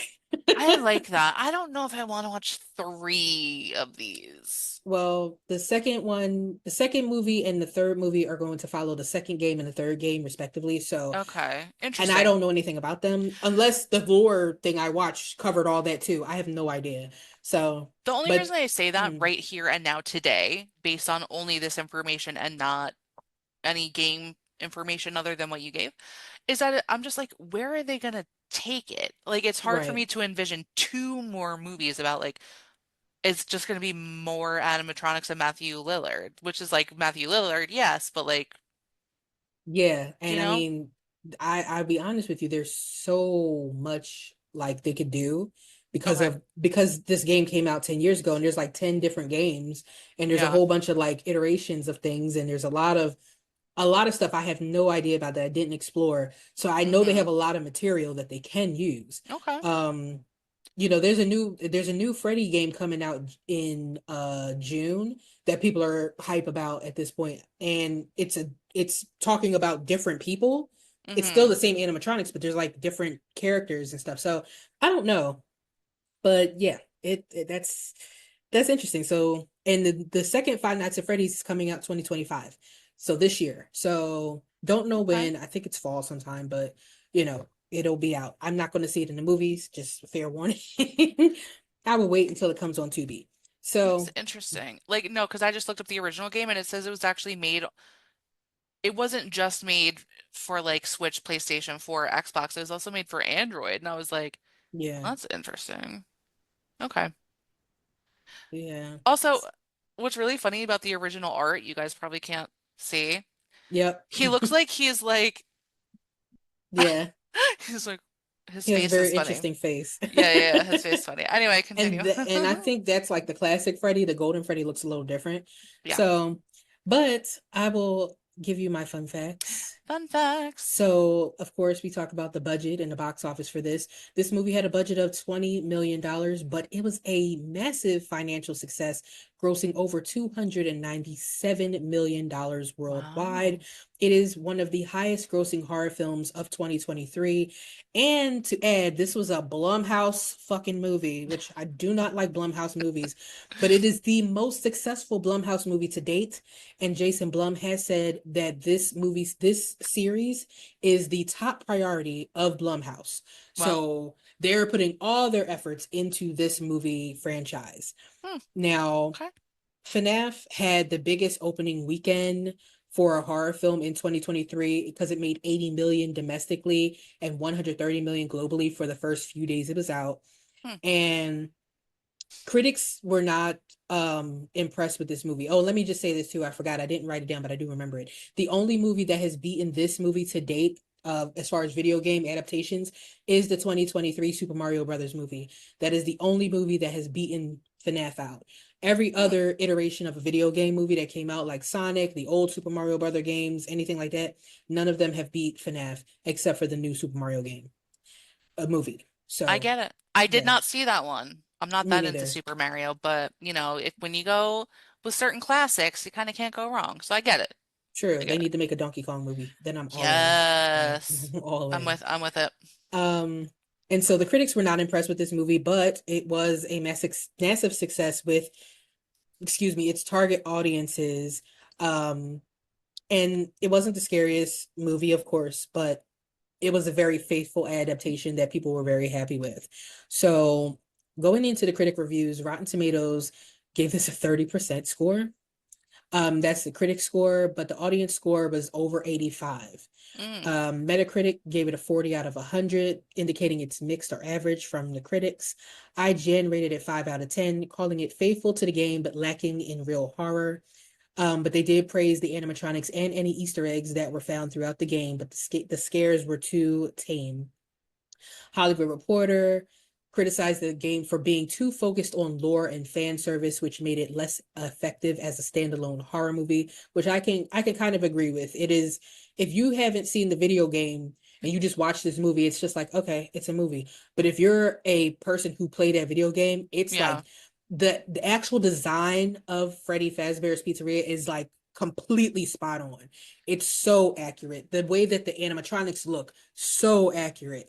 It's like ridiculously accurate. I feel like I love that. Like as someone Yeah, who doesn't really know about, like I said, the that part of it, I like fan service. So it's like, and when you're telling me that it's super loyal to like what it was, even as someone who doesn't know what it was, I like right, that. So that actually it gets points from me for doing that. Because like, was it super scary? No, but it's like that's not entirely the point of right. it.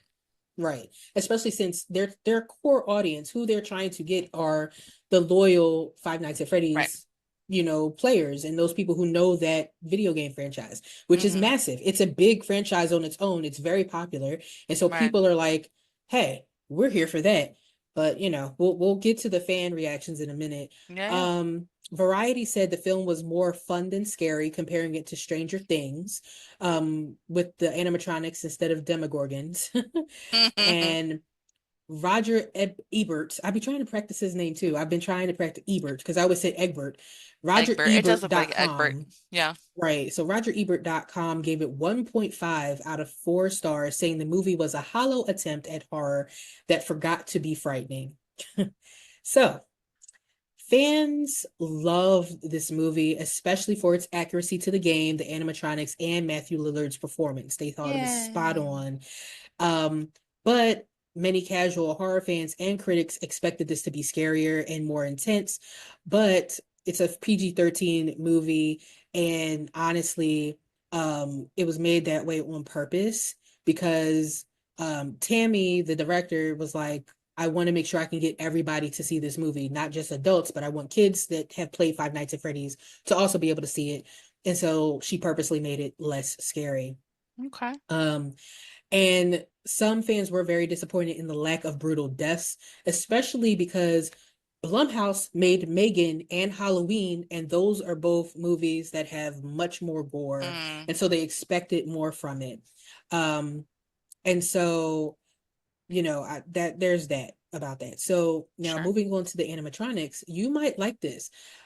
Instead of relying completely on CGI, because they didn't, the production team used practical animatronics created by Jim Henson's Creature Shop, Ah, and that gave Freddy and his gang a more realistic and eerie presence. Each animatronic was over 6 feet tall, and it required multiple puppeteers to operate. Um, and they were made as lifelike as possible, and it even allowed actors to be inside, and they were able to move their eyes and their mouths for realism. Um, super high so tech. Yeah. yeah, That's and awesome.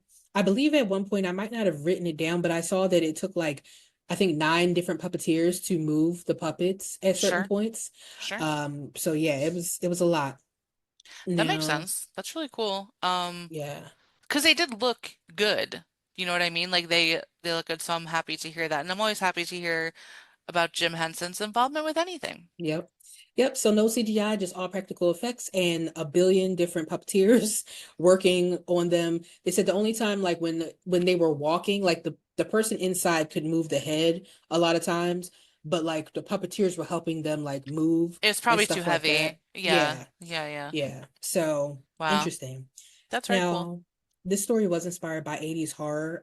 Tammy and Scott Cat Cawthorn, who made the game, they pulled inspiration from horror classics, particularly A Nightmare on Elm Street. The Okay. dream sequences that are in Five Nights at Freddy's, the video game, and also this movie resemble Freddy Krueger's eerie dream world.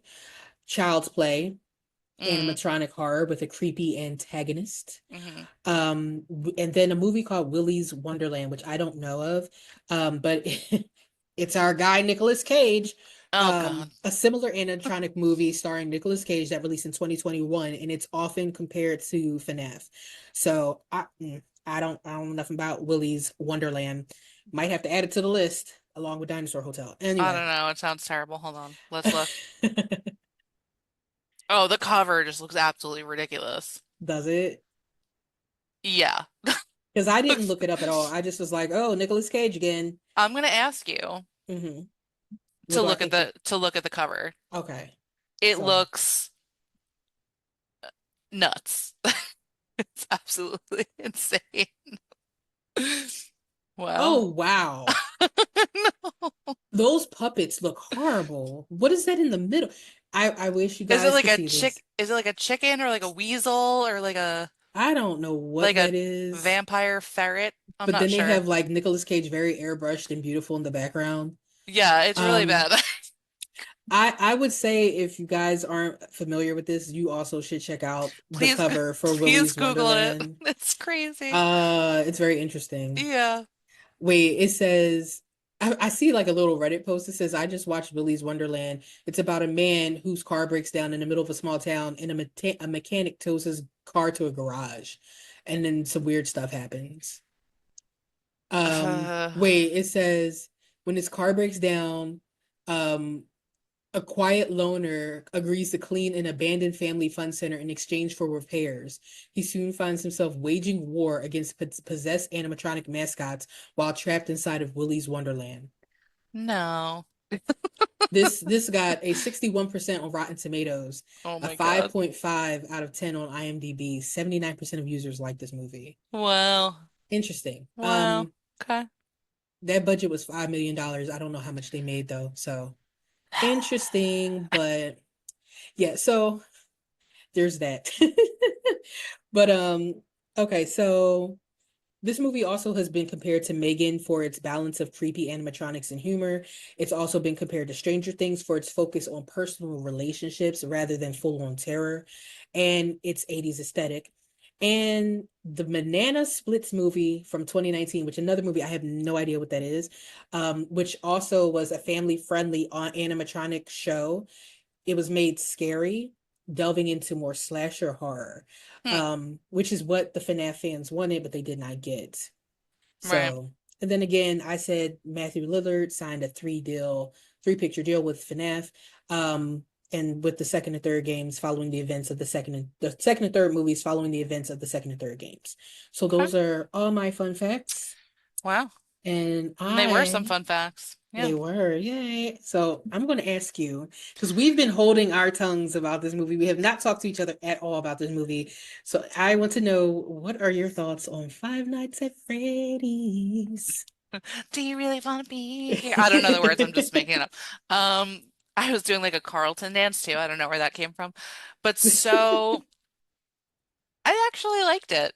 I thought it was actually fun because like for me, I guess like I was saying it because I texted you. I was like, it's fun. Like I that could mean a bad it's bad. Like, Right. oh, It could it's be bad. fun It could and be good. interesting. I thought it was actually fun. My thing was because I went into this blind, right? I know something about animatronics. That's all I knew going in. Um, First, I'm going to say, obviously, we already touched on it was a little bit predictable, right? But then when it switched into like ghost children, I liked it a little bit less Mm, because I thought it was just like possessed animatronics, which I was like, interesting. And like, I kind of was liking that more before I knew the other history. So I yeah. kind of thought the movie was going to play out like just murderous animatronics that I was like, okay. Okay. But then like the other elements of like the animatronics were children like murderous children instead. I was like, I liked it a little less, but like Right. if when I think about it in terms of a video game, I get it because think about how many weird video games there are with like weird concepts that like don't necessarily 100% translate amazingly to a movie, but they make Right. so much sense in the video game. So like from that perspective, like I get it and that they're being loyal to it. It's just like for me, I was like, huh, I kind of I don't know, like the switch up to that whole other like plot. I just thought it was going to be like trapped in a thing, like the Nicolas Cage one. Yes. Trapped in the family fun center and Yes. Willy's Wonderland. they're trying to kill us or whatever. Um but even with that said, like it did become a little more like jokey for me, but I still thought it was fun. Like was it amazing? Like no, I didn't think it was amazing, but I thought it was fun. I did think it was fun. Is the Um best way to describe it then. yeah, no, like that chicken still freaks me out. I like Freddy the best. But also it was interesting initially, like when when we saw in the beginning the security guard who was like being attacked and like murdered by them. But then it was like Mike was there for a few days by himself first and they left him alone. So I was like, do they sense like his good vibes and they're just like leaving him alone or whatever? Or even with Abby, like they could have attacked her and been like one of us and like shoved her in a suit and that was the end of it. But they were like hanging out with them and having fun with like their human people. So I was like, well, that's And I mean, I guess that's interesting. the thing is like even from the first night he had the dream and the kids were in his dream. Right. So they knew that he had a connection to one of the kids that were taken. So I think that's why they gave him Yeah. grace They gave from the him door. a little grace. Yeah. Yeah. So it's like it's not what I expected. I also didn't really have expectations going into it because I didn't know anything about it. It just kind of the story went into a little bit of a different place than I thought or like I assumed. Um, but yeah, it was, you know. And that was the thing I kept wanting to say to you when you were like, I finished watching it, and I was like, but then I was like, no, no, let's just gonna hold that inside. Um, I think that's pretty much it. If anything else pops up, I'll say. But I think that was pretty much like my thoughts about it. Okay. And like of course I love the animatronics. Like I thought they were fantastic. And um that girl got on my nerves a little bit, the Hmm. cop, I'm about to say which Vanessa. one? Vanessa, yeah. Vanessa. But Ma and Matthew Lillard is a rock star in everything he does, even if this was a little I don't want to say like I don't want to like beneath him like a little bit. You know what I mean? But Yeah. I think he's always awesome. That's my 2 cents. What about you? So even though I knew about the game, and like I said, I watched the game stuff before I decided to pick this movie up as a review. Um, I didn't have any expectations going in either, especially since we were already told like I don't like that movie or whatever the Right, comment right, was about this. Like to trying to deter us from watching it. right. But I will say it was fun. I thought it was Yeah. good. I, you know, I felt like I wished I would have been able to just kind of watch it without note taking because I feel Mm-hmm. like I would have liked it even more. Um, but I love the animatronics. I think that Yeah. that part in itself was really like so good to see how close it was to the game. And I feel like if I was somebody who was a hardcore FNAF gamer, I would have been so delighted to see this. Yeah. I can actually appreciate that myself, but I don't I'm not that close to that franchise, so I don't Right, know. right, right. Um but I thought that the storyline was okay. I thought that there were some throwaway characters in there that I was like, okay. Um, Carl or Frank or whatever his name was. I don't know. Yeah, Carl and Hank, Uncle Hank Oh, and I was close. I said Frank. Frank. That's funny. I'm like, So it yeah. doesn't matter. It doesn't matter. But like I thought that it was okay. I didn't have really much of a problem No. with that. I Yeah, I can't really say anything too much about it. Technically, I think that it was a really well done movie. I think it's one of the best movies Blumhouse has ever made, which I can see why it is the highest grossing movie they've ever made. Yeah. Because again, I don't like a lot of Blumhouse movies.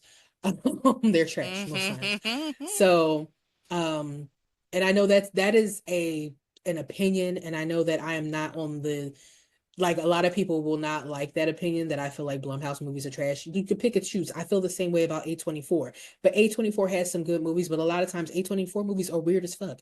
So, I Yeah, mean, but guess what? That's your opinion and you get to have it. Like right, everyone's opinion is their own, so it's like right. you don't have to agree. And that's one of the beautiful things about everyone getting their own opinion, right? Opinions are like buttholes. Everyone has one. Everyone has one. And if you So, don't have one, you should go to the doctor because you need to have a butthole and probably also an opinion.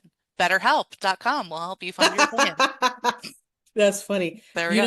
know, I was told that I say something gross in every episode, so I hope that was your obligatory gross comment for the episode. And I don't do it on purpose. And like the person was joking, but they were like, I feel like you're doing this on purpose because it grosses me out. Like to that extent. They didn't exactly say that. But I'm like, I really wasn't thinking about it. And just these gross comments I just feel come out like because I'm a gross garbage pail kid person. So, I but feel you like know, we all have things like we tend towards. Like I know I tend to trend really dark that I'm like talking about corpses or skeletons or whatever. Like I know that. And also Muppets for some reason.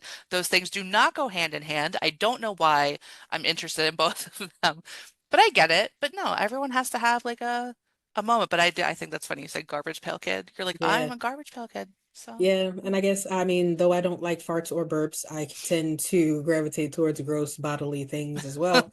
Also with the macabre. So, sure. but I mean, it is what it is. But Yeah. I think, like I said, technically this movie was made very well. I Hmm. love the shots. I think that it was casted very well. For people who know of this person, there's a famous, very popular, I won't say famous, but he's very, very popular video gamer called Markiplier, and Mm. he was the first person to like really review FNAF when it came out, and his reviews went like bananas. And he was approached to play Mark in this movie, but he was making his own movie at the time. And if you don't know about Markiplier, I implore you to go watch one of his videos because he has the best voice. His I'm voice gonna is check like him out. butter, baby. He has the Oh. best voice. Um, and so I was recommended to watch his FNAF playthrough in order to understand more. So I'll probably do that at some point. I haven't done it yet, but I will. But it would have been interesting to see him too, because that would have been more fan service because he's so popular. Because he has millions of followers on YouTube, like I think double Hmm. digit millions. Wow. So yeah, Must be nice. Don't forget to like and right. subscribe. Thank Thank you. you. And I think when we say subscribe, sometimes the subscribe button lights up. So subscribe, subscribe, subscribe if it happens. Subscribe. Subscribe. Yeah. But Subscribe. yeah. So, I mean, I think that would have been cool, but I think that they casted this well. I think everybody fit into their places. I loved Abby. I thought she was the cutest little kid, and I think that she had the right amount of like spunk and like innocence. Yeah. I really liked her. I thought that I do want to comment on what your thought about it not being just paranormal, like weirdly haunted animatronics, but then it being ghost kids. Even though I know the story, I kind of agree. Um, I feel like that this movie by itself would have been better if it was just haunted animatronics. And not like the actual corpses of dead kids and their spirits inside these animatronics. Just not a turn that was expected. Like I said, Um, you know the story, but still it's right. kind of like, oh, yeah. Yeah, and Okay. I mean, even though that is the lore of the story and it is true, and that is Mm. what is going on inside of them, um, I honestly would have liked this movie a little bit better if that aspect wasn't there, which would not have made it a Five Nights at Freddy's movie, but Right. I feel like that part just kind of takes you out of like the movie in itself. You're like, oh, okay. Yeah. So they're not haunted animatronics, really. They are, but they aren't. Like it's not like they're demonically possessed or anything, Yeah. which I guess that's just our niche. We like demonic stuff. We love So, it. But honestly, that's the best way to describe it, the what you just said, because I was super invested in the movie. Like I was like watching it, like, oh my God, what's gonna happen? And then when it was that, it did actually take me back out of it where I was like, oh, like I was less invested, even though I still wanted to see what happened. right, It wasn't like as exciting per right. se as I thought. So that's the way you described it was like hit the nail on the head for me. And I think I also would have liked it better had we never seen the ghost boys or ghost kids in like real life. Yeah. Like if they only showed up in his dream, but we only ever saw animatronics, I think that would have been great. And I think even when like the part where Max comes into the Freddy Fazbears, and she sees the main little boy who's the ghost of Freddy. She Right. sees him and he runs off. So she follows him because he's a kid. But I feel like had she just heard a voice, like a just disembodied voice, that would have Yeah. been fine. I think that seeing the kids in actual real life kind of made it weird. The only Yeah. place I would have accepted it is when Freddie showed up at Abby's house and she went, Freddie, what are you doing here? And the boy comes out at that point. I think that would have been like, because now he wants to make her like him. And I Right. could see him showing himself to her. That I get. But all the other times that we see them, like, because there was one standing on a stage before he turned into Foxy at one Right, right, point, right. or Chica or whatever. So it's like that part I just didn't necessarily love. But I'm with oh, it. overall, I mean, it's a fun movie. I didn't hate watching it. It was an hour and like almost 2 hours long. It was like an hour and 40 some It didn't minutes. feel that long. It didn't. It didn't No. Yeah. drag. It wasn't slow. So I mean, I don't know. No, I No, I don't have get any you. problems. Well, so I have a question. Yeah. So you told me the other day that people who liked this movie also liked Winnie the Pooh, Blood and Honey. And that Yes. I found that to be immediately revolting. And since we haven't talked about it, I want to know how you feel this relates in any way to that, or like if you agree, or like you can see how people like that movie, like this movie. Pick any of those topics and tell me what you think. There's like three different things I just said. Right. I can see the connection between the two because they are both big, giant animatronic type, characters. However, I will say that Blumhouse did eons better than the makeshift whatever they were doing, men in fat suits, Winnie the Pooh characters that you could see their like mouths and stuff and like their eye. It was weird. Like so Yeah, I that they don't look the same, okay? they don't. At all. They did a really good job with, I mean, honestly, Blumhouse had way more money than the guy who made Dinosaur Hotel. So, I think his name is Reese, right? So they had, Yes. yeah. Ugh. So they had way more, he had way more money than him. He was like on an ultra low budget or something But like that. like my thing, the minute you said that, and I thought of it like, because I had already watched it when you sent me that too. It's like I don't, I cannot correlate them because they use legit animatronics that looked really good. There was nothing animatronic about Winnie Yeah. the Pooh. It was a man who looked like a lumberjack wearing a plastic mask that didn't move. So for me, it's like if it was like puppety or like whatever, I would understand because any weirdo who likes puppets, like you just mentioned, and I mentioned my love of Muppets, kind of gears towards those types of things, right? But it wasn't even like it was just like a man with a mask. So it's like that's why I can't make it work in my head. I just can't. But Yeah, I mean, I just can't. I hate it so much. I hate it so much. But do you my cat just started screaming, so if you hear him, can't everyone, I hear it. apologize. Noise suppression is on 10, so we didn't hear it. Just wait. He's just getting started. Um, I feel like what was I going to say? ADD, right? We all have it. It's good stuff. Um, I think that this movie is so different. Like, I don't know. It doesn't make sense to me, but this is so much better. I felt like, I mean, I don't know. across the board, the production quality is better, the acting is better, the storyline is better. The actual character, like the animatronics and the men in the Yeah, suit, yeah. the animatronics are better. Um, I just think that the reason why people could probably like both of them is one, it's mascot horror to a certain extent.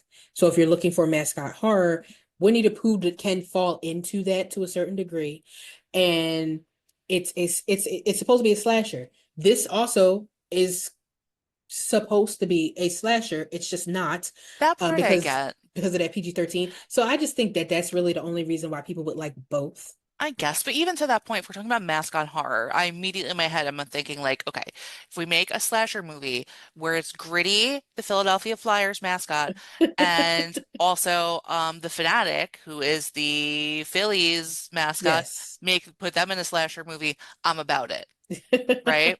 I'm about it. But it's like, I don't know, I feel like Winnie the Pooh still falls so short. I mean, it That does. it's like I just can't if it's like I want to find those people who like it, and I need them to tell me, are they liking it in like a satirical way, like in an ironic way? Is that how they like it? Or they're like, I love that movie. Like that's what I need to like know. And also, if they say they love that movie, I need to. We can't be friends. Like I can't. I just can't. I mean, I don't think that anybody is going to, well, no, that's a lie because the person who recommended Winnie the Pooh said they liked it. So so I can't say that anybody won't say, "Oh, I don't like Winnie the Pooh," but I think that there's a level of like, guilty pleasure or like something like we basically felt this movie was a good time. And I can see how people can say Winnie the Pooh was a good time. I personally felt like Winnie the Pooh was an okay time. It wasn't like a movie where I was like, "Oh, this is so much fun." And it wasn't a movie where I was like, "Oh my God, I hate it." But I can understand. I know Okay. you despise it, and it's funny because I asked her when she watched this movie. I said, "Is this like, does this beat Winnie the Pooh?" Because she kept saying it's fun, and like we said, we don't know what that means out of context. And so she said, "No, nothing beats Winnie the Pooh, Blood and Honey. Like that's the worst movie of all Nothing. time." So What did you yeah, send the other day? You sent me, hold on. When I watched it. Oh my God, is this just like not on my phone anymore? That you sent me like the thing about other people it was that movie and something else. I can't liking remember what it it, and was. I think I just said like, oh God, no, or something like insane. Oh yeah. Oh no, you sent me a thing. It said people who like Five Nights at Freddy's also liked and shows Winnie the Pooh, and it says Saw X. I'm not good at Yeah, Roman Saw numerals. 10, Saw Okay. 10. And I just wrote in caps, no. I just wrote back no in caps, and that's it. I can't do it. Anyway, not to drag it about Winnie the Pooh, because this is about Five Nights at Freddy's. Yes. So with that Yeah. said, what are your bloody axes for Oh my this gosh. movie? Oh my gosh.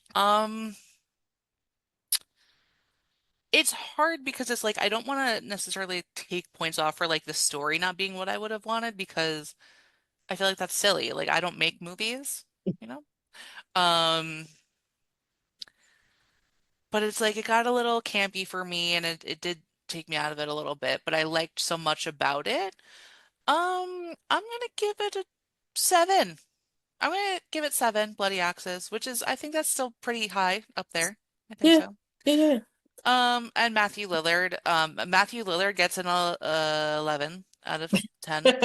yeah. Um, even though he looks a little Oh, serial killery, like they aged him up a little bit. Like he he looked doesn't look, like he didn't look bad old. When I said old, I no, didn't mean no, bad old, but he looks beefy in this movie. peevy. He looked beefy. Like he looked like he had been like eating some like honey buns and working out. That's the Like, thing that I'm into. Like I'm about yeah. it. But yeah, but he also kind of looked like someone's dad at the same time. So it's still like, oh, like attracted but repelled. And I'm like, oh, oh. Like, oh. Um, but yeah, no, that's where I stand. I'm comfortable leaving it there. What about yourself? I had a hard time because It's we hard, just we just came off the back of me giving a movie a 10 that I did not expect to give a 10. And right? I could put an iCard here. So you could look above for this iCard for the last movie that we did, which was Poltergeist, and you can see that review right there, here, wherever it pops up, because I have no Somewhere. idea, but it's up there and it's probably gone now. So Is there this you my cue go. to sing the Poltergeist song? I'm just kidding. I'm not going to do it. I don't think I actually did that in our last episode, did I? No poultry, guys, Yeah. poultry. You So didn't, but you alluded, and so yeah. did I tell why I thought it was? I No. don't remember. Okay, so really quick, um, if you guys are fans of The Sound of Music, and there's a song called Edelweiss, which is about a flower in Austria or somewhere like Yeah. that, and for whatever reason, because my brain is broken, th- um, I kept hearing like Poltergeist instead of Edelweiss in that song. So if you're familiar with that song, sing it with Poltergeist. It will make you happy. Also, if you've ever seen the movie Poultrygeist, which is a crazy B movie, it also fits. Throw that in there. Have yourself a nice time. That was my quick, just extra thing. Yes. Um, Please continue with your rating. Um, so So yeah, I wasn't really sure because I felt like one of my reasons why I gave the last movie a 10 was because I said I was completely invested. I was sitting here, I was Yeah. into it. I wanted to get a cup of tea, did not get the cup of tea. I just watched the whole entire time. I can honestly say because this is a movie I had to take notes for. I almost called that movie Poltergeist. Lord, Poltergeist. I did not have to take like hardcore notes for, but I still didn't move. I got up and went to the bathroom. I got a drink during this movie and I had to write the notes. So but that meant I had to come back and rewind. So um so yeah, I can't give this a 10. I'm going to give this a 6. Which again I say 5 is good. So That's anything good. above that is good. I'm giving it a 6 because I feel like it's a good first entry for a franchise, and I'd like to see where it's going to go. Because I feel like when you get a more well-rounded look at the actual franchise and how the franchise is going to go, like the direction they're taking it, you could kind of appreciate more where it started. So right now, I feel like it's a good first entry. It was fun. Like we said, we can't Mm-hmm. say it wasn't fun. It was interesting. I think everybody did a good job with their acting. I loved Matthew Lillard in it. Even the main guy, which he has been in other stuff. Um, what's his Isn't name? he in the Hunger Josh. Games? Yes, Josh Hutcherson, and he was in another video game movie too that came out in like I think it was like 2011 or something like that. I can't I remember what it's feel like I called. remember. Also, he dated Ashley Simpson a really long time Oh wow, I didn't ago. know that. I used to watch like those like MTV behind the music like shows, and that's how I used I to watch pop up video. I love pop-up Pop video. up video. Yep. Yeah. We're showing our age. But anyway, But but yeah, so I mean, I think a 6 is good for it. Yeah. I can't complain about it. I don't think it was bad at all. I think it was decent. And is it a movie I would watch again? I probably would watch it because I wouldn't want to have to take notes through it. So I probably would watch it before I watch the second one if I really Yeah. wanted to like see both of them, or before I watch the third one because I probably will keep up with this franchise just because I was interested in the game and I want to get more interested in the game so Yeah. that I can feel that excitement that everyone else feels. So yeah, a 6. Solid. Yeah, Solid. I think yeah, we did pretty good. All right. I think so too. All right. Well, do you have So anything else to add? I think I said all my piece. I let everyone know about Poltergeist/Poltergeist that you can sing to Edelweiss if you feel so inclined. right. Yeah, that's So it. yeah, I'm going to add something shortly before I close Oh, this out. yeah. Nothing major. Okay. One, my allergies are crazy. So you see me wiping my nose. It's not because I do like the white stuff. It's just my nose is like crazy. It's We're over here allergy like season. I know. I'm like doing this and I'm like, oh my God, my nose is like running. I'm so sorry. allergies, change of Yes. weather. We got dry skin. It's okay. Yeah. Northeast So problems. there's Yeah. that. Also, I just want to make sure that you guys know, as of like a couple episodes ago, we started putting chapters in our videos because we realized these videos are long. And, it was suggested that we put chapters in. Some people would like to skip around. You may want to just hear what our bloody X's are. You might want to hear fun facts. You might want to, go whatever, especially even with our After Dark episodes. You might want to just see what the After Dark episode is about and skip around. So we want to make it a little bit easier for you. Of course, we'd love you to watch the whole episode through. But this way you can at least go to your favorite part if you want to. So please make sure you check the description for the chapters, or you can kind of, if you're on a computer, you can kind of run your mouse across and see the Mm-hmm. chapters. And also, like I said, we're going to start putting iCards in these. If we say something, if we remember to do it, you'll see these. And so just want to make you aware of that so that you can watch our videos and not feel like you can't just skip around and get to what you want to listen to if you just want to see that. And sorry for the people on Spotify, Amazon Music, and any other podcasting platform because you have to listen to the whole thing through. You But if can you, skip around if you yeah, want, if you but yeah, want, no, it's but whatever. but if you want to see our faces, please come to YouTube, like, Or maybe you subscribe, and really comment. don't want to see our faces and then you go back to your audio platform, There you go. which we But also understand. It's okay. yes, or you go to both. You can love us in both places. You can. Anywhere you want. You So, can. but I just wanted to make sure that you guys knew that. So, make sure you check that stuff out.